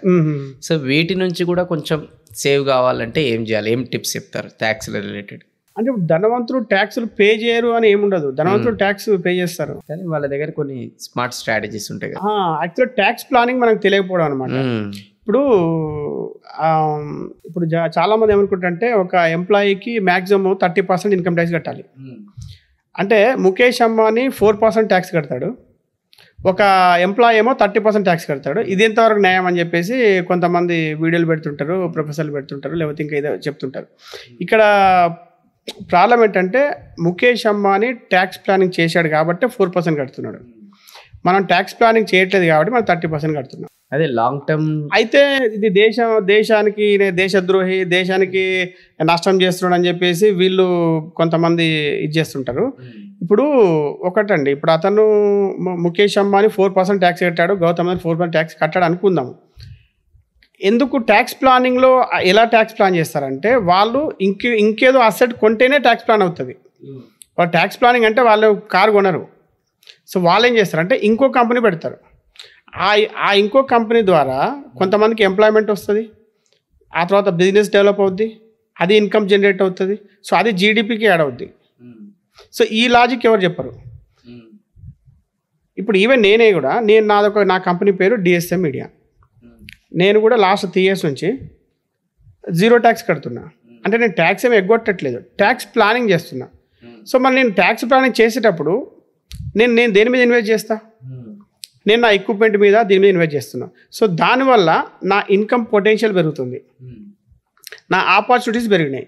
సో అప్పుడు పెరిగినప్పుడు ఏమవుతుంది, మళ్ళీ నా ఇన్కమ్ పెరుగుతుంది కదా. నా ఇన్కమ్ పెరిగినప్పుడు నేను దాన్ని ఎక్కువ పర్చేజ్ చేస్తా, నేను మళ్ళీ వీటికి ట్యాక్స్లు కడుతూ ఉంటా, కొంతమందికి ఎంప్లాయ్మెంట్ ఇస్తున్నా. సో ఇవన్నీ కూడా ఇండైరెక్ట్గా, అంటే డైరెక్ట్గా మనము యాపిల్ టు యాపిల్ చూసుకుంటే 3% 30% అనేది ఒకటి. బట్ మీరు ఇండైరెక్ట్గా చూసుకుంటే వాళ్ళు ఎప్పుడు కూడా మనకి వెల్త్ డెవలప్ అయ్యే అసెట్స్ వాళ్ళు ఇన్వెస్ట్ చేస్తుంటారు. అది మనకు దేశానికి ఉపయోగకరంగానే ఉంటుంది అది. సో అందుకని మనము అట్లా అనుకోవడం కూడా తప్పనమాట. ఇంకా మీరు ఏదో క్వశ్చన్ అడిగినట్టుంది తర్వాత లాస్ట్లో ఎలా ట్యాక్స్ ప్లానింగ్ చేసుకోండి. అయితే ఒకటి ఏంటంటే మనము రాబర్ట్ కియోసాకి కనుక రిచ్ డాడ్ పూర్ డాడ్ చూసుకుంటే కూడా ఒక ఎంప్లాయీ అనేవాడు ట్యాక్స్ ప్లానింగ్ ఎంత చేసినా కూడా ఒక లెవెల్ వరకే చేయగలుగుతాడు, ఇక దాన్ని మించి చేయలేరు. సో ఎప్పుడైనా కూడా ట్యాక్స్ అనేవి ఎవరికైనా కూడా అంటే బిజినెస్ చేసేవాడికి అనుకూలంగానే ఉంటాయి. ఏ దేశానికి వెళ్ళినా కూడా ఎంప్లాయీకి అనుకూలంగా అస్సలు ఉండవు. ఎంప్లాయీ అనేవాడు ఏ దేశంలో ఉన్నా ట్యాక్స్ కట్టాల్సిందే. బిజినెస్ చేసేవాడికి అనుకూలంగానే ట్యాక్స్ ప్లానింగ్ ఉంటుంది, గవర్నమెంట్లు అట్లనే ఉంటాయి. సో దాన్ని ఎవరు తప్పించుకోలేరు. అందుకని అంటే గవర్నమెంట్ ఏం కోరుకుంటుంది అంటే ఏ ఒక్క దేశమైనా కూడా ఎంటర్‌ప్రెన్యూర్స్ కావాలి, వాళ్ళు డెవలప్ అవ్వాలి, కంపెనీలు పెట్టాలి, వాళ్ళు ఎంప్లాయ్మెంట్ ఇవ్వాలి, ఇన్కమ్ జనరేట్ చేయాలి, జీడీపీ పెరగాలని కోరుకుంటుంది. సో ఇట్లా మనము అంటే ఇండైరెక్ట్గా దాన్ని వాళ్ళను ఇది చేయడమే అది కూడా, కాకపోతే తప్పదు అది. ఫైర్ కాన్సెప్ట్ అనేది అసలు ఏంటి? ఫైర్ కాన్సెప్ట్ అనేది మంచిదా లేదంటే ఓవర్ రేటెడా? అయితే ఫైనాన్షియల్ ఇండిపెండెన్స్, రిటైర్ ఎర్లీ. ఇప్పుడు మన ప్రయత్నమే అది యాక్చువల్గా. అంటే తక్కువ రిటైర్ యంగ్, రిటైర్ రిచ్, అదే ఇంకో రకం చెప్పాలంటే ఫైర్ అన్నమాట. సో అంటే మనకు ఏదైనా అంటే మనం తక్కువ వయసులో ఫైనాన్షియల్ ఇండిపెండెన్స్ సాధించాలి అనేది ఫైర్ కాన్సెప్ట్. సో ఇక్కడ ఫైర్కి ఒక వాల్యూ ఉంటుంది అనమాట, ఫైర్కి ఒక డిజిట్. అంటే ఒక వ్యక్తికి 10 కోట్లు సంపాదిస్తే అతడు రిటైర్మెంట్ అయిపోవచ్చు, ఆ తర్వాత అతనికి నచ్చిన విధంగా అతను బతకొచ్చు. ఒక వ్యక్తికి 100 కోట్లు కావాలి, ఒకరికి 10 కోట్లు కావాలి, ఇంకొక వ్యక్తికి అంటే కొంచెం లైఫ్ స్టైల్ మంచి లైఫ్ స్టైల్ ఉందనుకోండి, అతనికి 100 కోట్లు అవసరం. ఒక యావరేజ్ మిడిల్ క్లాస్ పర్సన్ ఒక రిటైర్మెంట్ అనేది తీసుకోవాలంటే మినిమం ఎంత అమౌంట్ ఉంటే సరిపోతుంది? 5 కోట్లు చాలు. కొంత 5 కోట్లు ఎందుకంటున్నా అంటే ఒక ఇల్లు ₹1 కోటి అనుకోండి, పెళ్ళికో ₹1 కోటి, చదువుకో ₹1 కోటి, ₹1 కోటి బ్యాంకులో వేసుకుంటూ 50,000 నెలకు వస్తుంది. సో ఇది ఒక మామూలుగా బతకడానికి కావాల్సింది. వాళ్ళ ఫైర్ వాల్యూ అది ఉంటుంది. ఇంకొంచెం లైఫ్ స్టైల్ పెరిగితే 10 కోట్లు, ఇంకొంచెం పెరిగితే 100 కోట్లు. సో ఈ ఫైర్ అని ఎందుకు కాన్సెప్ట్ మనకు పాపులర్ అయింది అంటే మీ టార్గెట్ మీకు తెలిస్తే మీ ఫైనాన్షియల్ ప్లానింగ్ కానీ ఇన్వెస్ట్మెంట్స్ కానీ ప్రాపర్గా చేసుకోవచ్చు అన్న దాని గురించి ఇది పాపులర్ అయింది అనమాట. అంతేగాని మనము అంటే దీన్ని ఒక డిజిట్ రూపంలో చెప్పడం అనమాట. మనం ఏదో మీరు ఇన్వెస్ట్మెంట్ చేసుకోండి, అది చేసుకోండి, మీ రిటైర్మెంట్ కోసం చేయండి అంటే మరి ఎంత సంపాదించాలి, ఎంత వయసులో సంపాదించాలి? ఇప్పుడు ఏంటంటే 40 yearsకే రిటైర్మెంట్ అయిపోవాలి ఇప్పుడున్న కొత్త కాన్సెప్ట్. ఇంతకుముందు 60 years అనేది అయిపోయింది, ఇప్పుడు 40 yearsకి రిటైర్ అయిపోవాలి. సో దానికోసం నా ఫైర్ వాల్యూ ఎంత? 10 కోట్లు. ఓకే, 10 కోట్లు అంటే నేను ఎంత పెట్టాలి? నెలకు 50,000 ఇన్వెస్ట్ చేయాలా, ₹1,00,000 ఇన్వెస్ట్ చేయాలా? సో ఇది అనమాట. సో అది చాలా మంచి కాన్సెప్ట్ అది. కాబట్టి మన ప్రయత్నం కూడా అదే కదా, అందరూ త్వరగా ఫైనాన్షియల్ ఫ్రీడమ్ పొందాలి అనేదే మన ఛానల్ కానీ మీ ప్రయత్నం కానీ ఎవరైనా కూడా ఎంత మోటివేషన్ చేసినా ఏం చేసినా కూడా వాళ్ళు సంతోషంగా ఉండాలి, ఆనందంగా ఉండాలి అంటే దాంట్లో 99% డబ్బుతోనే కదా సంతోషం వచ్చేది. ఈ మధ్యకాలంలో క్రిప్టో అనే ట్రెండ్ నడుస్తుంది. సో అసలు ఈ క్రిప్టో అంటే ఏంటి, ఈ క్రిప్టో ఒక ఫ్యూచర్ ఎలా ఉండబోతుంది నెక్స్ట్? ఎందుకంటే చాలామంది యూత్ స్పెషల్లీ ఈ క్రిప్టో పైన చాలా ఇంట్రెస్ట్ చూపిస్తున్నారు అండ్ ఇన్వెస్ట్మెంట్స్ కూడా చేస్తున్నారు అండ్ ప్రతిరోజు కూడా కొత్త కొత్త కాయిన్స్ పుడుతూనే ఉన్నాయి అనమాట. సో అందుకోసం ఈ క్రిప్టో అంటే ఏంటి, అసలు ఈ క్రిప్టో ఒక ఫ్యూచర్ కూడా ఎలా ఉండబోతుంది, దాని తగ్గట్టు మనం కూడా ఏం చేయాలి నెక్స్ట్? అయితే ఈ క్రిప్టో కరెన్సీ అనేది ఇప్పుడు ఇండియాలో అంటే అఫీషియల్గా వీళ్ళు ఎంకరేజ్ చేయట్లేదు, అందుకనే ట్యాక్స్ బాగా వేస్తున్నారు, 30% ట్యాక్స్ అని అవన్నీ ఇవన్నీ వేస్తున్నారు. తర్వాత మన వాళ్ళు ఇంకా అంటే దాన్ని అఫీషియల్గా మనం రికగ్నైజ్ చేయలేదు, మన దగ్గర అఫీషియల్గా ట్రాన్సాక్షన్స్ జరగవు ఇండియాలో క్రిప్టోతో, వేరే దేశాలు నడుస్తుంది. దుబాయ్లో ఇప్పుడు ఏదైనా ప్రాపర్టీ కొనాలన్నా క్యాష్ లేకున్నా క్రిప్టో ఇచ్చినా కూడా నడుస్తుంది. అదే అక్కడ ఉంది, మన దేశంలో లేదు, యూఎస్లో కూడా ఉంది. అయితే ఎందుకు అంటే దాంతో ఇప్పుడు ఈ చట్ట వ్యతిరేక కార్యక్రమాలు నడుస్తాయని చెప్పేసి మన వాళ్ళు ఇది చేయట్లేదు దాన్ని. అయితే మీరు చూసుకుంటే రాబర్ట్ కియోసాకి వీళ్ళందరూ కూడా క్రిప్టోకి చాలా ఎంకరేజింగ్గా ఉన్నారు వీళ్ళు, అంటే దాన్ని పాజిటివ్గా ఉన్నారు, వాళ్ళు ప్రమోట్ చేస్తున్నారు కూడా. ఈవెన్ ఎలాన్ మస్క్ కావచ్చు, ఇప్పుడు రాబోయే ట్రంప్ కావచ్చు, వీళ్ళందరూ కూడా క్రిప్టోకి పాజిటివ్గా ఉన్నారు. కానీ మన ఇండియా వాళ్ళు ఏం కోరుకుంటున్నారంటే దాంట్లో కొన్ని రెగ్యులేషన్స్ పెట్టాలని కోరుకుంటున్నారు. క్రిప్టో ఫ్యూచర్ ఉండొచ్చు అనిపిస్తుంది, ఎందుకంటే కొన్ని రెగ్యులేషన్స్ కనుక ఉంటే, దానికి ఒక అకౌంటబిలిటీ రెస్పాన్సిబిలిటీ కనుక ఉంటే క్రిప్టోలో మంచి ఫ్యూచర్ ఉండే అవకాశం ఉంది. కాకపోతే ఇప్పుడు మనము ఇన్వెస్ట్ చేయడం రిస్కీ, ఎందుకంటే మన గవర్నమెంట్ ఏ డిసిషన్ తీసుకుంటుందో తెలియదు కాబట్టి, అందుకనే ఇప్పుడు మేము ఎవరు దాన్ని ఇంకా ప్రమోట్ చేయట్లేదు యాక్చువల్గా. అంటే వాళ్ళు మళ్ళీ ఎక్కడ ఇప్పుడు ఇంకోటి ఏంటంటే ఊరు పేరు లేని కాయిన్స్ అన్నీ వస్తున్నాయి, వాళ్ళు ఏ కాయిన్ కొంటారో ఎవరికి తెలియదు, దానికి అకౌంటబుల్ తెలియదు. ఇప్పుడు రేపు పొద్దున మనం ఒక ఏదన్నా చెప్పామనుకోండి, మరి ఇప్పుడు దీంట్లో ఫ్రాడ్ జరిగితే ఎవరిని కాంటాక్ట్ చేయాలి తెలియదు, దీంట్లో ఏమన్నా లాస్ అయితే ఏం చేయాలి ఎవరిని అడగాలి తెలియదు, మాల్ ప్రాక్టీస్ అయితే తెలియదు. సో ఇటువంటి రెగ్యులేషన్స్ ఏవి లేనప్పుడు, అన్సర్టనిటీ ఉన్నప్పుడు మనం ఇన్వెస్ట్ చేయడం వేస్ట్ కదా. దానికంటే ట్రేడింగ్ ఇంకా బెటర్ కదా. కళ్ళ ముందు పోయినా కళ్ళ ముందు కనిపిస్తుంది, వచ్చినా కళ్ళ ముందు కనిపిస్తుంది కదా, అందుకే. ఓకే, సో దానికన్నా ట్రేడింగ్ బెస్ట్ అనుకుంటే కొంతమంది యూజ్ చూస్తున్నారు ట్రేడింగ్ చేయగల, అట్లా జస్ట్ ఒక ఎగ్జాంపుల్ తీసుకున్నారు ఇది. సో ఈ రియల్ ఎస్టేట్ కూడా ఈ మధ్యకాలంలో ఫిజికలే కాకుండా కొంతమంది డిజిటల్గా అనేది కొంటున్నారు అసెట్స్ రూపంగా, అండ్ అలానే గోల్డ్ కూడా ఫిజికల్గా కాకుండా కూడా డిజిటల్గా కొంటున్నారు అసెట్స్ ప్రకారంగా. సో ఇది ఎంతవరకు కరెక్ట్, ఎంతవరకు సేఫ్? ఎందుకంటే ఫిజికల్ అనేది అక్కడ కళ్ళం కూడా కనిపిస్తుంది, గోల్డ్ కూడా కళ్ళం కూడా కనిపిస్తుంది, కానీ డిజిటల్ అనేది కొంచెం కళ్ళం కూడా కనిపించదు. కానీ చాలా మంది డిజిటల్ కూడా రియల్ ఎస్టేట్ కొంటున్నారు, గోల్డ్ కూడా రియల్ ఎస్టేట్ కొంటున్నారు. దీని ప్రకారంగా మీ ఒపీనియన్ ఏంది, ఇది ఎంతవరకు కరెక్ట్? అంటే రియల్ ఎస్టేట్ డిజిటల్గా కొనడం అంటే రీట్స్ అని ఉంటాయి, రియల్ ఎస్టేట్ ఇన్వెస్ట్మెంట్ ట్రస్ట్ అని. తర్వాత గోల్డ్ డిజిటల్గా కొనడం అంటే ఇంకా చాలా ఉన్నాయి, అంటే డిజిటల్ గోల్డ్ అని, తర్వాత గోల్డ్ ఈటీఎఫ్స్ అని, మళ్ళీ మ్యూచువల్ ఫండ్స్లో కూడా ఇవి ఉన్నాయి అనమాట. అయితే ఇక్కడ ఫిజికల్కి దీనికి ఏంటి అంటే రియల్ ఎస్టేట్ గురించి మాట్లాడుకుంటే ఈ రీట్స్ అనేవి ఏంటంటే ఇప్పుడు ఇవన్నీ కూడా మీరు రీట్స్ అయినా కూడా గోల్డ్లో ఇన్వెస్ట్మెంట్ మనం ఏం చేద్దామంటే ఈ డిజిటల్ గోల్డ్ ఇవన్నీ పక్కన పెడదాము. యాక్చువల్గా అయితే గోల్డ్ ఈటీఎఫ్ బెస్ట్ దానికి. దీంట్లో రీట్స్ ఈ రెండింటి గురించి మనం మాట్లాడుకుంటే ఇవి రెండు కూడా ఇవి మళ్ళీ అల్టిమేట్గా మనం మళ్ళీ స్టాక్ మార్కెట్లో పెట్టినట్టే. అంటే మళ్ళీ ఇవి మ్యూచువల్ ఫండ్స్ కావచ్చు, ఈటీఎఫ్ అయితే కూడా ఈటీఎఫ్ను ఆపరేట్ చేసేది కూడా హ్యాండిల్ చేసేది మ్యూచువల్ ఫండ్సే. రీట్స్ కూడా అవే మ్యూచువల్ ఫండ్ కంపెనీస్ ఇవన్నీ కూడా, అంటే ఏఎంసీలు అసెట్ మేనేజ్మెంట్ కంపెనీలు ఇవన్నీ ఆపరేట్ చేస్తుంటాయి. ఇక్కడ బెనిఫిట్ ఏంటి అంటే బెనిఫిట్ ఇవి రెండు చూద్దాం, నష్టాలు లాభాలు రెండు. లాభాలు ఏంటంటే దీంట్లో ట్రాన్స్పరెన్సీ ఎక్కువ ఉంటుంది. ఇప్పుడు మీరు రియల్ ఎస్టేట్లో చూస్తే బయట 100 మాటలు చెప్తారు, కానీ అక్కడికి పోయేసరికి ఏముండవు, మోసం చేసే అవకాశాలు ఉంటాయి. తర్వాత దానికి లీగాలిటీ చెక్ చేయడం చాలా పెద్ద టాస్క్ అది.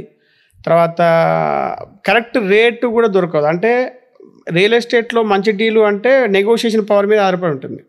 ఇప్పుడు మీరు వెళ్తే 10 రూపాయలు చెప్తాడు, నేను వెళ్తే 12 రూపాయలు చెప్తారు. సో ఇది ఒకటి ఉంటుంది. సో ఇటువంటి అన్నిటి అది బెస్ట్ ఏంటంటే ఈ రీట్స్ కొనుక్కోవడం. ఈ రీట్స్లో ఏంటంటే కొన్ని కమర్షియల్ కాంప్లెక్స్లు వీళ్ళు కన్స్ట్రక్షన్ చేస్తూ ఉంటారు. ఇవన్నీ కూడా మ్యాక్సిమం కమర్షియల్ ప్రాపర్టీస్ ఉంటాయి అన్నమాట. వాటి ద్వారా అవి కట్టి దాన్ని వీళ్ళు రెంట్కి ఇస్తుంటారు అనమాట. సో ఆ రెంట్స్ వచ్చేటి ఏమో డివిడెండ్ ఇస్తుంటారు. దాని వాల్యూ పెరుగుతుంటే మన మన యూనిట్ వాల్యూ పెరుగుతుంటుంది. సో అట్లా మనము ఏమీ లేకుండానే దాంట్లో ఇన్వెస్ట్ చేసుకోవచ్చు. ఇప్పుడు యాక్చువల్గా చెప్పాలంటే కూడా మనకి ఒక రిటైర్డ్ పర్సన్ అతను ఒక 1 crore 2 crore సంపాదించాలి అనుకుందాం, రిటైర్మెంట్ కార్పస్ ఉంది. బయట ఒక ఫ్లాట్ ఏదో కొనుక్కొని దాన్ని రెంట్కి ఇచ్చే బదులు ఈ రీట్స్ కొనుక్కొని అనుకోండి, ఆయనకి ఏ టెన్షన్ ఉండదు. అటు డివిడెండ్ వస్తుంటుంది, తర్వాత ఆ అప్రిషియేషన్ కూడా ఎట్లా వచ్చుద్ది. ఇక్కడ 2 కాన్సెప్ట్లు ఉన్నాయి. కాకపోతే ఈ మధ్య ఏంటంటే అంటే ఇప్పుడు ఈ మధ్య వస్తున్నాయి కాబట్టి ఇంకా అంత రిటర్న్స్ లేవు. కాకపోతే ఇంకా రీట్స్ ఇప్పుడు 3 కంపెనీలు ఉన్నాయి, ఇంకా అట్లా కంపెనీస్ పెరుగుతున్నాయి అనమాట. సో ఇది కూడా మనము మంచి ఇన్వెస్ట్మెంట్ ఆపర్చునిటీ ఇది. అయితే ఇప్పుడు కొంచెం రిటర్న్స్ తక్కువ ఉన్నాయి. ఇక గోల్డ్ ఈటీఎఫ్ నన్ను అడిగితే అది బెస్ట్ అనమాట. Gold ETF best. నేను పర్సనల్గా కూడా నేను గోల్డ్ ఈటీఎఫే మొత్తం ఇన్వెస్ట్ చేసేది. ఎందుకు అంటే అసలు గోల్డ్ ఈటీఎఫ్ అనేది ఆ కంపెనీస్, మ్యూచువల్ ఫండ్ కంపెనీస్ గోల్డే కొంటాయి, గోల్డ్ కొని పక్కన పెడతాయి. సో మన తరపున ఒకటి ఆ పని చేస్తుంటే మనకు హ్యాపీయే కదా. మనకు అసలు గోల్డ్ ఇంట్లో పెట్టుకోవాల్సిన పని లేదు, సెక్యూరిటీ టెన్షన్ లేదు, తర్వాత ఎంత ఉంది వాల్యూ, ఇవాళ ఎంత ఉంది, రేపు ఉంది, అంత టెన్షన్ లేదు. అదొకటి. తర్వాత ఇంకోటి ఏంటంటే మనము గోల్డ్ బయటికి వెళ్తే ఈరోజు మనము పేపర్లో చూస్తాం గోల్డ్ వాల్యూ, మార్కెట్కి వెళ్తే ఆ రేటు ఉండదు. అంటే రోజుకి ఒకసారి మార్కెట్లో అప్డేట్ అవుతుంది. కానీ గోల్డ్ ఈటీఎఫ్ మీరు కొనాలనుకోండి, మీరు డీమ్యాట్ అకౌంట్ ఉంటే గంటకి 10 నిమిషాలకు ఒకసారి పెరుగుతుంటుంది, తగ్గుతుంటుంది. ఎప్పుడైతే తగ్గిందో అప్పుడు మీరు కొనుక్కోవచ్చు. ఆ అవకాశం మనకు బయట మార్కెట్లో ఉండదు. ఆ బోర్డు అనేది రోజుకి ఒక్కసారి చేంజ్ చేస్తాడు బయట షాపుల్లో. ఇక్కడ ఏంటంటే మనం లైవ్లో కొనుక్కోవచ్చు. పైగా రిటర్న్స్ విషయానికి వస్తే అసలు వాళ్ళు కొనేదే గోల్డ్, బయట ఇదెంత ఉందో అదెంతే ఉంటుంది. కాకపోతే మనకు ఫిజికల్గా కళ్ళ ముందు కనిపించవు. అయితే మనం వేసుకొని తిరగాలి, మనము షో ఆఫ్ చేయాలి అంటే అది అవసరం లేదు కదా, అసలు ఏది అవసరం లేదు, మామూలుగా వేసుకొని తిరగవచ్చు. ఇది ఓన్లీ ఇన్వెస్ట్మెంట్ పర్పస్ కోసం అయితే గోల్డ్ అంటే గోల్డ్ ఈటీఎఫ్ బెటర్, చాలా బెస్ట్ అని చెప్పొచ్చు. రియల్ ఎస్టేట్లో క్యాపిటల్ గెయిన్ ట్యాక్స్ ఎగ్జామ్షన్ అనేది ఏదైతే ఉంటుందో అది దానికి ప్రాసెస్ ఏంటి, అసలు ఎందుకు చేసుకోవాలి, అండ్ చాలామంది చేసుకోకుండా కూడా కొంతమంది నష్టం కూడా పోతున్నారనమాట. అండ్ కొంతమందికి దీనిపైన అసలు ఐడియానే లేదు. సో దీనిపైన మీరు కొంచెం దీన్ని విడమర్చి చెప్పండి. అంటే రియల్ ఎస్టేట్లో క్యాపిటల్ గెయిన్స్ ట్యాక్స్ అంటే రియల్ ఎస్టేట్లో మనం ఇన్వెస్ట్ చేసినప్పుడు అమ్మనంత వరకు ఏ ట్యాక్స్ పడదు, అమ్ముతేనే ట్యాక్స్. సో అది మనం వైట్లో, బ్లాక్ అంటే ఇంకా మనం చెప్పనవసరం లేదు. ఈ క్యాపిటల్ గెయిన్స్ ట్యాక్స్ అనేది మనము అది కంపల్సరీ, ఇంకా దాన్ని మనం ఏం చేయలేము. అయితే దాన్ని తప్పించుకోవాలంటే ఏంటంటే దానికి ఒక రూల్స్ ఉంటాయి అనమాట. ఇప్పుడు మీరు ప్లాట్ కొన్నా, ఏదైతే అమ్ముతారో మీరు ఒక ప్లాట్ కొనవచ్చు, తర్వాత ఇంకేదైనా కన్స్ట్రక్షన్ కొన్నారనుకోండి, అంటే రెసిడెన్షియల్ ప్రాపర్టీ కొంటే సెక్షన్ 54 అని ఉంటుంది ఇన్కమ్ ట్యాక్స్ యాక్ట్. సో అదేంటంటే మీరు 1 year లోపల కనుక మనం ప్రాపర్టీ తీసుకుంటే మనకు మళ్ళీ ట్యాక్స్ పడదనమాట, మనం మళ్ళీ క్లెయిమ్ చేసుకోవచ్చు క్యాపిటల్ గెయిన్స్ ట్యాక్స్. సో అవకాశం ఉంటుంది. ఇంకా మనం 10 ప్రాపర్టీస్ కొనుక్కొని చేస్తా అంటే అది కుదరదు. ఓన్లీ రెసిడెన్షియల్ ప్రాపర్టీ మీరు ఒకటి అమ్మారు, ఇంకోటి తీసుకున్నారు అనుకోండి, అది మనకు ఎగ్జంప్షన్ వచ్చింది. ఈ డింక్ అనే మధ్యకాలంలో ఎక్కువ వినిపిస్తుంది. అసలు డింక్ అంటే ఏంటి అంటే డ్యూయల్ ఇన్కమ్ నో కిడ్స్ అని చెప్పేసి ఒకటి వచ్చింది. Dual income, right. సో ఈ డింక్ అంటే కొంచెం ఏంది అనేది వివరించండి. ఇప్పుడు ఏంటంటే డ్యూయల్ ఇన్కమ్ నో కిడ్స్ అంటే ఇప్పుడు పిల్లలు ఉండరు, సో ఓన్లీ భార్యాభర్తలే, వాళ్ళిద్దరూ హ్యాపీగా జాబ్ చేసుకుంటారు, ఇద్దరికి ఇన్కమ్ వచ్చుద్ది. సో అప్పుడు ఏంటంటే ఫైనాన్షియల్గా చాలా మంచి కాన్సెప్ట్ అది. అంటే మనం డబ్బుల మానిటైజ్ పరంగా చూసుకుంటే మంచి కాన్సెప్ట్. ఎందుకంటే డబ్బులు ఖర్చు ఉండదు, పిల్లలు లేకపోతే ఖర్చు ఉండదు, టార్గెట్స్ ఉండవు, ఉన్నది మొత్తం సంపాదించుకోవచ్చు, ఇన్వెస్ట్ చేసుకోవచ్చు, తొందరగా ఫైనాన్షియల్ ఫ్రీడమ్ పొందొచ్చు, అన్నీ చేయొచ్చు. ఫైనాన్షియల్ పరంగా బాగుంటుంది. బట్ డబ్బులే కాదు కదా, బట్ లైఫ్ అంటే డబ్బులే కాదు కదా, లైఫ్కు మించి ఇంకా ఉంటాయి. ఇప్పుడు రేపు వీళ్ళు ఏజ్ అయిపోయిన తర్వాత వీళ్ళని ఎవరు చూసుకుంటారు? ఎంత డబ్బులు ఇచ్చినా కూడా డ్యూటీ వేరు, రెస్పాన్సిబిలిటీ వేరు ఉంటుంది, అట్లా చూసుకునే వాళ్ళు ఉండరు. ఇంకోటి ఏంటంటే చాలామంది ఈ రోజుల్లో 95% సంపాదించి ఎందుకు సంపాదిస్తారు? పిల్లల కోసమే సంపాదిస్తారు. పిల్లలు ఉన్నారు కాబట్టి వాళ్ళు రేపు పొద్దున మనం వాళ్ళకు ఒక మంచి లైఫ్ ఇస్తే వాళ్ళు మనకు రేపు మనల్ని చూసుకుంటారన్న కాన్సెప్ట్తో మనము ఇది చేస్తాం.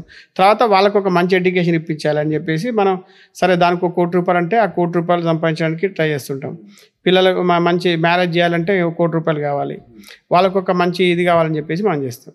అసలు వాళ్ళు లేరనుకోండి ఇంకా అసలు ఏటి ఇంట్రెస్ట్ ఉండదు. ఇంతకుముందు కనుక మనం చెప్పుకున్నట్టు ఏ గోలు లేకపోతే ఎవడు పని చేయడు. అలాగనే మనకిప్పుడు అప్పుడు ఏమైందంటే వీళ్ళు రాను వీళ్ళకి ఇంకా అసలు కమిట్మెంట్స్ ఏముంటాయి ఫైనాన్షియల్గా, ఇద్దరే వీళ్ళ వరకే కావాలి కాబట్టి ఇంకా వీళ్ళకి వేరే పెద్ద ఇంట్రెస్ట్ ఏమి ఉండదు, ఇంకా సంపాదించాలని ఇది ఉండదు, లేకపోతే ఇంకేమైనా సాధిద్దామని కూడా ఉండదు. ప్లస్ బయట సొసైటీలో రెస్పెక్ట్ ఉండదు. అంటే కామన్గా చెప్పాలంటే మరీ హై లెవెల్లో తప్పితే బయట సొసైటీలో పిల్లలు ఉంటేనే కొద్దిగా వాల్యూ ఉంటుంది. అరే ఇప్పటికి పిల్లలు లేరా, ఇవన్నీ ఇవి ఉంటాయి. సొసైటీలో కూడా కొన్ని ప్రాబ్లమ్స్ ఫేస్ చేయాల్సి వస్తుంది. సో ఇలాంటివి ఉంటుంటాయి. So most trending question and ఎప్పటి నుంచో ఉంటున్న ట్రెండింగ్ క్వశ్చన్ అండ్ చాలామందికి దీనిపైన ఒక అవగాహన అనేది లేదు. అందుకోసం ఈ ట్రెండింగ్ క్వశ్చన్ లాగా డే బై డే ఇది పెరుగుతుంది మార్కెట్లో.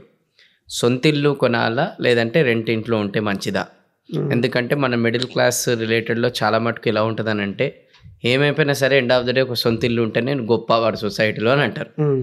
కానీ ఇక్కడ క్యాల్కులేషన్ ప్రకారం చూసుకుంటే ఒక రెంట్ ఇంట్లో ఉండి అవే డబ్బులు ఏదైతే సొంత ఇంటికి పెట్టే బదులు కొంచెం మన ఎస్ఐపిలో స్టాక్ మార్కెట్లో అక్కడిక్కడ ఇన్వెస్ట్మెంట్ చేస్తే రిటర్న్ ఆన్ ఇన్వెస్ట్మెంట్ చొప్పున మనకి ఒక 20 years 30 years ఆగితే చాలా ఎక్కువ రిటర్న్స్ వస్తుంది. కాబట్టి అప్పుడు దాంట్లోకేని 20-30%తోనే ఇల్లు వచ్చేస్తుంది, అదే ఇల్లు. కానీ ఇది తెలియక క్యాల్కులేషన్స్ వగేరా ఇవన్నీ తెలియక ఓకే చాలామంది ఏం చేస్తున్నారంటే ఒకటేసారి లంసమ్ అమౌంట్ తీసుకొని వచ్చేసి ఒక 50 లక్షలు 70 లక్షలు ₹1,00,00,000 2 కోట్లు పెట్టేసి ఇల్లు కొనిపడేస్తున్నారు. లేదు అనుకుంటే కూడా రెండోది కూడా ఉంది, ఏది డౌన్ పేమెంట్ చేసేసి ఆ ఇల్లు అనేది తీసుకుంటారు, ఫ్లాటో లేదంటే ఇండిపెండెంట్ హౌస్, మళ్ళీ ఎవ్రీ మంత్ దాన్ని ఈఎంఐలు కడుతుంటారు. అండ్ వాళ్ళ జీవితం చూసుకున్నట్టయితే 20-30 సంవత్సరాలు ఈఎంఐ కట్టడంలోనే పోతుంటుంది. అంటే ఆ ఇల్లు కొన్నందుకు కూడా దాన్ని ఎంజాయ్ చేయలేకపోతుంటారు. ఇంకో సైడ్ తీసుకుంటే ఏమవుతుంది, ఈ లైఫ్ కన్నా సొసైటీలో అరే నాకు ఇల్లు ఉంది కదా, ఈఎంఐ కట్టుకునేది, నేను సొంత ఇల్లు ఉన్నా కదా, ఎక్కడ రెంట్ ఇంట్లో ఉండాల్సిన నాకు అవసరం లేదు కదా, ఇప్పుడు రేపటి రోజున రెంట్ ఇంట్లో ఉంటే వాడు పొమ్మనంటే మళ్ళీ నేను రోడ్డు పైన పడతా కదా. చుట్టాల దృష్టిలో అందరి దృష్టిలో సొసైటీలో నాకు సొంత ఇల్లు ఉందని ఒక గర్వంగా నేను చెప్పుకుంటున్నా కదా, ఇదైతే నాకు స్టేటస్ అయితే మిగులుతుంది కదా, అంత తర్వాత చూసుకుందాం ఇట్లుంది. సో దీనికి ఒక పర్ఫెక్ట్ క్లారిటీ అనేది మీరు ఏం చెప్తారు? ఇప్పుడు ఎలాన్ మస్క్ పాపులర్ డైలాగ్ ఒకటి చాలా మంది తెలియదు, అది rented house is an asset అన్నాడు ఆయన ఎలాన్ మస్క్. ఎందుకనంటే ఆయన ఎక్స్పీరియన్స్తోనే అన్నాడు. ఎందుకు అంటే రెంటెడ్ హౌస్లో అంటే ఇక్కడ ఏజ్ని బట్టి ఉంటుంది అనమాట. ఒక 40 years తర్వాత అతనికి సొంత ఇల్లు అనేది కంపల్సరీ. బట్ 25 సంవత్సరాలకే ఎట్లా ఇప్పుడున్న జాబ్స్లో 25 సంవత్సరాలకే ₹1,00,000 జీతం వస్తుంది. అక్కడ చూస్తే బ్యాంక్ అకౌంట్ ఓపెన్ చేయగానే ప్రీ అప్రూవ్డ్ హోమ్ లోన్ అని ఉంటుంది, అంతే ఇమీడియట్గా కొట్టేస్తారు. ఒక ఫ్లాటో ఏదో ఇల్లు కట్టిని తీసుకుంటారు, ఎందుకంటే షో ఆఫ్ చేయాలన్నమాట. పెళ్ళి కాకముందే వీడికి ఇల్లు ఉంది, పెళ్ళి కాకముందే వీడికి ఫ్లాట్ ఉంది. సో కాబట్టి మంచి రెస్పెక్ట్ ఉంటుందని అదొకటి. తర్వాత అదే షో ఆఫ్ కోసము సొసైటీలో దీనికోసము అంటే ఇంకా మెయిన్ ఏంటంటే ఈ విలేజెస్తో అటాచ్మెంట్ ఉంటుంది కదా. వీళ్ళు ఏమంటే సొంత ఇల్లు ఉందట అప్పుడే ఇల్లు కట్టాడంట, ఇటువంటి దీనికోసం అనమాట. కానీ యాక్చువల్గా ఫైనాన్షియల్ ప్లానింగ్ పరంగా చూసుకుంటే 40-45 years తర్వాతనే హౌస్ ప్లాన్ చేసుకోవాలి. దానికోసం ముందు నుంచి మనము 25 years నుంచి మనం ఇన్వెస్ట్మెంట్ చేసుకోవాలి, ఇది ఒకటి. తర్వాత స్టాటిస్టిక్స్ పరంగా చూస్తే ఎవరైతే 40 సంవత్సరాల తర్వాత ఇల్లు కట్టుకున్నారో వాళ్ళు తొందరగా ఫైనాన్షియల్ ఫ్రీడమ్ పొందారని చెప్పేసి స్టాటిస్టిక్స్ ఉన్నాయి.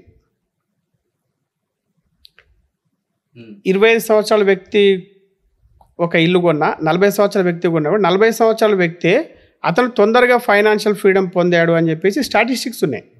చాలా దీంట్లో మ్యాగజైన్స్లో వచ్చాయన్నమాట స్టాటిస్టిక్స్. సో అంటే అర్థం ఏంటి అంటే అతను అది కాకుండా ఇన్వెస్ట్మెంట్స్ ప్లాన్ చేసుకుంటే దాని ద్వారా వచ్చే రిటర్న్స్ ఎక్కువగా ఉంటాయి అని అర్థం అనమాట. ఇంకోటి ఏంటంటే అంటే మీరు చెప్పినట్టు ప్రాక్టికల్ ప్రాబ్లమ్స్ ఏంటంటే రెంటెడ్ హౌస్ ఉంటే ఓనర్ కాల్ చేపిస్తాడు, ఇది చేపిస్తాడు, అది చేపిస్తాడు అనేసి ఉంటాయి, ప్రాక్టికల్ ప్రాబ్లమ్స్ ఉంటాయి. సొంత ఇంట్లో ప్రాక్టికల్ ప్రాబ్లమ్స్ కూడా ఉంటాయి. మరి ఇప్పుడు సొంత ఇల్లు అంటే ఏంటంటే మనం ఒక ఇంటికి కాపలా కాయాలి మరి ప్రతిసారి. ఎందుకంటే ఇప్పుడు ఏదన్నా పైప్ పోయింది అనుకోండి, మనం పోయి ప్లంబర్ ఎండ పెట్టుకొని రావాలి. ఎలక్ట్రికల్ ప్రాబ్లమ్స్ వస్తే ఎలక్ట్రీషియన్ అంటే పెట్టుకొని రావాలి, వాటర్ ప్రాబ్లం ఉంటుంది, అన్నిటికీ మనమే అకౌంట్, మనమే ఓనరు కాబట్టి మనమే చూసుకోవాలి. సో అక్కడ ప్రాక్టికల్ ప్రాబ్లమ్స్ ఉంటాయి, ఇక్కడ ప్రాక్టికల్ ప్రాబ్లమ్స్ ఉంటాయి. But at the end of the day ఏంటంటే రెంటెడ్ హౌస్ ఈజ్ అసెట్ ఆయన చెప్పినట్టు. 40 years తర్వాత ఓన్ హౌస్కి ప్లాన్ చేసుకోవాలి, అది బెటర్ అనమాట. సో చాలా బాగా ఇంతసేపు ఒక మంచి ఫైనాన్షియల్ అడ్వైస్ అయితే మీరు ఇచ్చారు. ఓకే, ఈ బుక్ అనేది మీరు రాశారు, దీనిపైన చాలా మంచి రివ్యూస్ కూడా ఉన్నాయి. అసలు ఈ బుక్ అనేది ఎందుకు రాయాలనిపించింది అండ్ ఇంత మంచి టైటిల్ కూడా ఎలా పెట్టాలనిపించింది మీకు? మనీ విటమిన్ ఆ టైటిల్ ఎట్లా వచ్చింది, ఇందులో అసలు ఏమేమి పాయింట్స్ కవర్ చేస్తారు, ఇది ఎట్లా ఉపయోగపడుతుంది చాలామందికి? అంటే ఇంతకుముందు మనం ఫస్ట్ వీడియో మనం మొదట్లో మాట్లాడుకున్నట్టు నేను ఆ కరోనా టైంలో 30 daysలో ఒక బుక్ రాసాను చెప్పాను కదా, మీలో ఎవరు కాబోయే కోటేశ్వర్ అని చెప్పేసి. అప్పుడు ఆ బుక్ తర్వాత నేను మళ్ళీ వీడియో ఛానల్, మన యూట్యూబ్ ఛానల్ స్టార్ట్ చేయడము అదంతా జరిగింది. ఈ క్రమంలో ఏమైందంటే ఇది గూగుల్ బుక్స్లో పెట్టాను నేను, అది కొంతమంది కొనుక్కోవడము అదంతా చదవడము అయిపోయింది అనమాట. ఆ తర్వాత ఏమైందంటే ఇక్కడ నాకు వంశీకృష్ణ గారని వశిష్ట 360 ఛానల్ ఓనర్ అనమాట, ఆ యూట్యూబ్ ఛానల్ కూడా ఉంది. ఆయన నాకు ఒక అవార్డ్ ఫంక్షన్లో ఈవెంట్లో కలిసారు అనమాట. కలిసిన తర్వాత మీరు బుక్, ఆయన ఏం చేశారంటే నాది ఏదైతే ఈ బుక్ ఉందో ఎలక్ట్రానిక్ బుక్ డిజిటల్ కాపీ, దాన్ని ఆయన స్క్రీన్ షాట్, అది డౌన్లోడ్ కాదు, దానికి డిఆర్ఎం ప్రొటెక్షన్ ఉంటుంది కాబట్టి, సో ఆయన స్క్రీన్ షాట్స్ తీసుకొని ఒక్కొక్కటి దాన్ని ప్రింట్ తీసుకొని బైండింగ్ చేసి చదివారంట. అయితే ఆయన చెప్పాడు ఆ విషయం. అది చెప్పిన తర్వాత నాకు ఒక ఆలోచన మొదలైంది. ఆ తర్వాత ఆయన ఏమనంటే మీరు దీన్ని ఫిజికల్ కాపీగా తీసుకురండి అన్నాను. అయితే నేను అడిగాను అనమాట, మరి ఫిజికల్ కాపీ అంటే మనకు ఎట్లాగో వీడియోలు చూస్తున్నారు కదా అంటే, ఇప్పుడు వీడియోలు చూసే వాళ్ళు ఓకే, మరి వీడియోలు చూడని వాళ్ళకేంటి ఫైనాన్షియల్ ప్లానింగ్ అదొకటి. ఎందుకంటే ఇప్పటికి కూడా చాలామంది వీడియోలు చూడకుండా బుక్స్ చదివే వాళ్ళు ఉన్నారు, అదొకటి. ఇంకొకటి ఏంటంటే ఈ వీడియోలు చూస్తున్నా కూడా వీడియోలు చూస్తే తొందరగా వాళ్ళు కనెక్ట్ కాలేరు. అంటే ఇప్పుడు మీరు అడిగారు సొంత ఇల్లు బెటరా అద్దె ఇల్లు బెటరా అని అడిగారు. ఇప్పుడు ఈ కాన్సెప్ట్ నేను ఒక వీడియో చేశాను అనుకోండి, చాలా మందికి కనెక్ట్ కాదు, అప్పటి వరకు ఒక ఇన్ఫర్మేషన్ మాత్రమే దొరుకుద్ది. కానీ అదే విషయం మనం ఒక బుక్లో పెట్టామనుకోండి, బుక్ మనం చదివేటప్పుడు మన కళ్ళు పనిచేస్తాయి, మెదడు పనిచేస్తుంది, ఆ మెదడులోంచి కొంత లాజిక్ మొదలవుద్ది, మెదడు హోంవర్క్ చేసుకుంటూ ఉంటుంది, అది తొందరగా రిజిస్టర్ అవుతాయి. చదివినప్పుడు తొందరగా రిజిస్టర్ అవుతుంది మెదడులో, చూసేటప్పుడు ఓన్లీ టైంపాస్, అసలు అది మొత్తం కూడా చూస్తారా లేదా కూడా తెలియదు. ఇప్పుడు మన వీడియో మామూలుగా ఇప్పుడు చూస్తుంటారు, కళ్ళ ముందు ఉంటుంది, కానీ కొంతమందికి మైండ్లో మళ్ళీ వేరే థాట్ ఉంటుంది. కానీ ఇదే టాపిక్ మనం బుక్లో ఉందనుకోండి, అది మైండ్లో రిజిస్టర్ అవుతుంటుంది అనమాట. సో మరి అటువంటి వాళ్ళ కోసము మనము ఇది చేయాలి అని చెప్పేసి ఆయన ఆలోచన ఇచ్చినప్పుడు సరే అని చెప్పేసి ఆ బుక్నే దాంట్లో అప్పుడే అది 3 years 4 years అయిపోయింది. సో దాన్ని అప్డేట్ చేసి ఇంకా దాన్ని కొన్ని కాన్సెప్ట్స్ కొన్ని చాప్టర్స్ కలిపి ఆ రకంగా దాన్ని బుక్ తయారు చేసి లాస్ట్ అంటే ఇప్పుడు 1 month బ్యాక్ దాన్ని రిలీజ్ చేసాం. అది ఫస్ట్ ఎడిషన్ అయిపోయింది, ఇప్పుడు సెకండ్ ఎడిషన్ ప్రింట్ అవుతుంది అనమాట. All the very best. ఇంకా చాలామందికి ఈ బుక్ నెంబర్ ఆఫ్ పీపుల్ కూడా చేరుకొని వాళ్ళు కూడా ఫైనాన్షియల్గా మంచి నాలెడ్జ్ పొందాలని కోరుకుంటున్నాను. అలానే ఇప్పుడు మీకు ఎవరైనా ఫైనాన్షియల్ మేనేజ్మెంట్ రిలేటెడ్ ఏదైనా కన్సర్న్ కావాలన్నా, కనెక్ట్ కావాలన్నా ఏంటి సోర్సు, మీరేం సర్వీసెస్ ఇస్తుంటారు జనరల్గా? ఇక్కడ నేను 1-on-1 సర్వీసు ఏమి ఇవ్వను, ఎందుకంటే అట్లా ఇవ్వాలనుకోండి రోజుకు ఒకరికి ఇద్దరికి ఇవ్వగలుగుతాను. నా కాన్సెప్ట్ ఏంటంటే నేను మీకు ముందే చెప్పాను, నేను అసలు యూట్యూబ్ ఛానల్ ఎందుకు పెట్టాను అనేది, అంటే నేను ఒక ప్యాషన్తో పెట్టాను అనమాట. కొన్ని వేల మందిని లక్షల మందిని ఫైనాన్షియల్ ఫ్రీడమ్ చేయాలి, ఫైనాన్షియల్ ప్లానింగ్ వారికే వారు చేసుకోవాలి, ఇదన్నీ చేయాలంటే నేను రోజుకు ఒక ఇద్దరిని కూర్చోబెట్టుకొని ఫైనాన్షియల్ ప్లానింగ్ ఇచ్చాను అనుకోండి, దానివల్ల సంవత్సరాల్లో ఎంతమందికి ఇవ్వగలుగుతాం, ఒక 600 మందికి ఇవ్వగలుగుతాం. కానీ నేను వీడియోల ద్వారా ఏంటంటే కొన్ని వేల మందికి లక్షల మందికి నేను ఇవ్వగలుగుతున్నా. నాకు చాలా మంది కామెంట్స్ వస్తాయి. ఇప్పుడు ఫర్ ఎగ్జాంపుల్ అంటే నాకు గుర్తున్నది చెప్తే, జడ్చలలో ఒక వ్యక్తి ఉంటాడు, ఆయన నాకు ఫస్ట్ వీడియో నుంచి ఫాలో చేస్తున్నాడంట. ఆయన జాబ్ మానేస్తాడు, ఒక కంపెనీలో జాబ్ చేస్తుంటే జాబ్ మానేస్తాడు. జాబ్ మానేసి ఏది మన వీడియో చూసిన తర్వాత జాబ్ మానేసి ఒక బట్టల షాప్ స్టార్ట్ చేశాడు, చిన్నది, సక్సెస్ అయింది. ఇప్పుడు మంచి ఇంకా పెద్ద షాప్ పెట్టుకున్నాడు. అంటే ఒక వ్యక్తిని మనం మార్చగలిగాం. అలానే ఇంకా కొన్ని వందల ఎగ్జాంపుల్స్ ఉన్నాయన్నమాట. అంటే మన వీడియోల ద్వారా మారి కొంతమంది జాబులు మానేయడము, కొంతమంది ప్లానింగ్ ఇవ్వడము, అసలు ఎస్ఐపి అంటే తెలియని వాళ్ళు కూడా ఎస్ఐపీలు చేయడము. ఇక ఇన్సూరెన్స్లు అయితే లెక్కే లేదనమాట. చాలామందికి ఇన్సూరెన్స్లు మన వీడియోలు చూసిన తర్వాత ఎంతోమంది, అసలు 1000 మంది ఇన్సూరెన్స్ తీసుకున్నారు. డీమ్యాట్ అకౌంట్లు కూడా నాకు తెలిసి 5000 మంది ఏమో డీమ్యాట్ అకౌంట్లు తీసుకున్నారు మన వీడియోలో చూసిన తర్వాత. సో ఇంత సర్వీస్ ఇవ్వాలంటే మన 1-on-1 సర్వీస్కి మనం ఇవ్వలేము. కాబట్టి నేను ఇంకోటి ఏంటంటే, నాకు పర్సనల్గా నేను ఇప్పుడు Call-Me-4 యాప్ అని ఉంటుంది. ఒకవేళ మరీ ఎమర్జెన్సీ ఏమైనా ఉంటే దాంట్లో నేను అందుబాటులో ఉన్నాను ఎట్లాగూ. ఆ తర్వాత మెయిల్ ఐడి ఉంటుంది. ఇంకా యూట్యూబ్ ఛానల్లో ఎక్కడ పోయినా మనకు మెయిల్ ఐడి పైన కనిపిస్తుంది. అక్కడ ఎవరైనా కూడా కొంతమంది ఒక వ్యక్తి నాకు మెయిల్ పెట్టాడు, సార్ నాకు ఇట్లా ఫైనాన్షియల్ ప్రాబ్లమ్స్ ఉన్నాయి, 18 లక్షల అప్పు ఉంది, నేను ఇది తీర్చలేకపోతున్నాను, నేను సూసైడ్ చేసుకోవాలనుకుంటున్నాను అని చెప్పేసి మెయిల్ పెట్టాడు. ఇప్పుడు ఇంకా తప్పదు, నేనే కాల్ చేశాను నెంబర్ ఇస్తే. నేను అన్నాను 18 లక్షలు అసలు first of all money is nothing. Money అనేది అది మైండ్ సెట్ గేమ్ అంతే. సో మనీ అనేది ఒక ఫిజికల్ ప్రోడక్ట్. సో ఫస్ట్ నువ్వు ఇది చేసుకోవాలి. అతనికి ఏదో శాలరీ, అతను విజయవాడ నుంచి కాల్ చేశాడు. అతనికి అప్పుడు 12,000 ఏమో శాలరీ అనమాట. ఆ తర్వాత అతనికి కొంత గైడెన్స్ ఇచ్చి, ఆ తర్వాత అప్పుల నుంచి ఎట్లా బయటపడాలి, నేను నా స్టోరీ కూడా చెప్తే అతను షాక్ తిన్నాడు అనమాట. నాకున్న అప్పులో నీది ఒక 20% కూడా లేదు, సో ఇలా ఉంటుంది ఇలా అని చెప్తే అతను తర్వాత మంచి ఇదైపోయి మళ్ళీ ఇప్పుడు తర్వాత హైదరాబాద్కి వచ్చాడు. అతను ఎట్లా నా నెంబర్ తెలుసు కాబట్టి ఇంకా హైదరాబాద్కి వచ్చాడు. తర్వాత జాబ్ ఏదో చేసుకుంటున్నాడు, కొంత అప్పు తీర్చాడు, ఇప్పుడు అదే ప్రాసెస్లో ఉన్నాడు. సో ఈ రకంగా మనము మా ఇది అందరితో మనం కాంటాక్ట్లో ఉన్నాం అనమాట. సూపర్. సో ఫైనల్గా ఈ పాడ్కాస్ట్ మొత్తం కూడా సమరైజ్ చేసి చెప్పాలంటే మీరు ఎలా చెప్తారు? ఎగ్జాంపుల్, ఎవరైతే ఇప్పుడు lower middle class, upper middle class ఎవరైతే ఉన్నారో వాళ్ళు ఫైనాన్షియల్గా రేపటి రోజున ఫ్రీ కావాలనంటే మీరు ఇచ్చే వాల్యుబుల్ సజెషన్స్ ఏంటి? మీరు ఫైనాన్షియల్ ఫ్రీడమ్ సాధించాలి అంటే మీరు ఏంటంటే స్టార్ట్ ఎర్లీ, చిన్న వయసులోనే తక్కువ వయసులోనే మీరు ఇన్వెస్ట్మెంట్స్ అనేది స్టార్ట్ చేయాలి. అది ఎప్పుడు చేయాలంటే ఇప్పుడే చేయాలి, ఈరోజే చేయాలి, ఇప్పుడే చేయాలి. అంతేగాని మనం రేపు చేద్దాం ఎల్లుండి చేద్దామంటే కుదరదు. సో ఎవరైతే స్టార్ట్ ఎర్లీ చేస్తారో వాళ్ళకు తొందరగా ఫైనాన్షియల్ ఫ్రీడమ్ సాధించవచ్చు.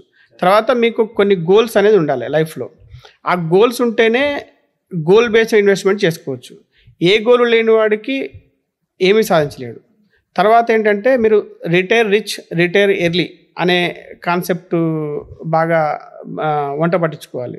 సో తక్కువ వయసులోనే ఫైనాన్షియల్ ఫ్రీడమ్ ఎలా సాధించాలని చూడాలి తప్ప నేను ఐఫోన్ కొనుక్కొని వాళ్ళు చూపించుకుంటాను, లేకపోతే కారు కొనుక్కొని షో ఆఫ్ చేస్తాను అంటే కుదరదు. ఆ దిశగా మీరు ఆలోచించాలి, అంతేగాని షో ఆఫ్ వీటి కోసం ఆలోచించకూడదు. తర్వాత ఇన్సూరెన్స్ అనేది మీకు compulsory mandatory first step. So ప్రతి ఒక్కరికి హెల్త్ ఇన్సూరెన్స్, టర్మ్ ఇన్సూరెన్స్ అనేది కంపల్సరీ, అది ఖచ్చితంగా తీసుకోవాలి. Right, super. So thank you so much, ఇంతసేపు మీ వాల్యుబుల్ టైం అనేది ఇక్కడ ఇచ్చి ఫైనాన్షియల్ నాలెడ్జ్ షేర్ చేసినందుకు థ్యాంక్ యూ సో మచ్ అండి మీరు ఈరోజు వచ్చినందుకు. అండ్ మీరు దయచేసి ఇప్పటి వరకు ఎవరైతే వీడియో చూసారో ఒకసారి లైక్ చేసి మీ కీ లెర్నింగ్స్ ఏంటి కూడా ఒకసారి కామెంట్ బాక్స్లో తెలియజేస్తే మాకు కూడా అర్థమవుతాయి ఈ పాడ్కాస్ట్ నుంచి మీరు ఏం నేర్చుకున్నారని. ఓకే, రెండోది వచ్చేసి ఏంటంటే వీలైనంత వరకు ఇది మీ ఫ్యామిలీ గ్రూప్స్లో, ఫ్రెండ్స్ సర్కిల్లో ఈ పాడ్కాస్ట్ని షేర్ చేస్తే చాలామందికి ఫైనాన్షియల్ ఎడ్యుకేషన్ రిలేటెడ్ నాలెడ్జ్ అనేది వస్తుంది. సో వాళ్ళు కూడా మారి ఏదైనా ఫైనాన్షియల్గా రేపు రోజున ఫ్రీ అయితే మీకు కూడా బ్లెస్సింగ్స్ వస్తాయి. ఓకే, మళ్ళీ నెక్స్ట్ పాడ్కాస్ట్లో నెక్స్ట్ గెస్ట్తోని మనం కలుద్దాం. Bye, take care. నేను మీ వేణు కళ్యాణ్ సైనింగ్ ఆఫ్. జై హింద్.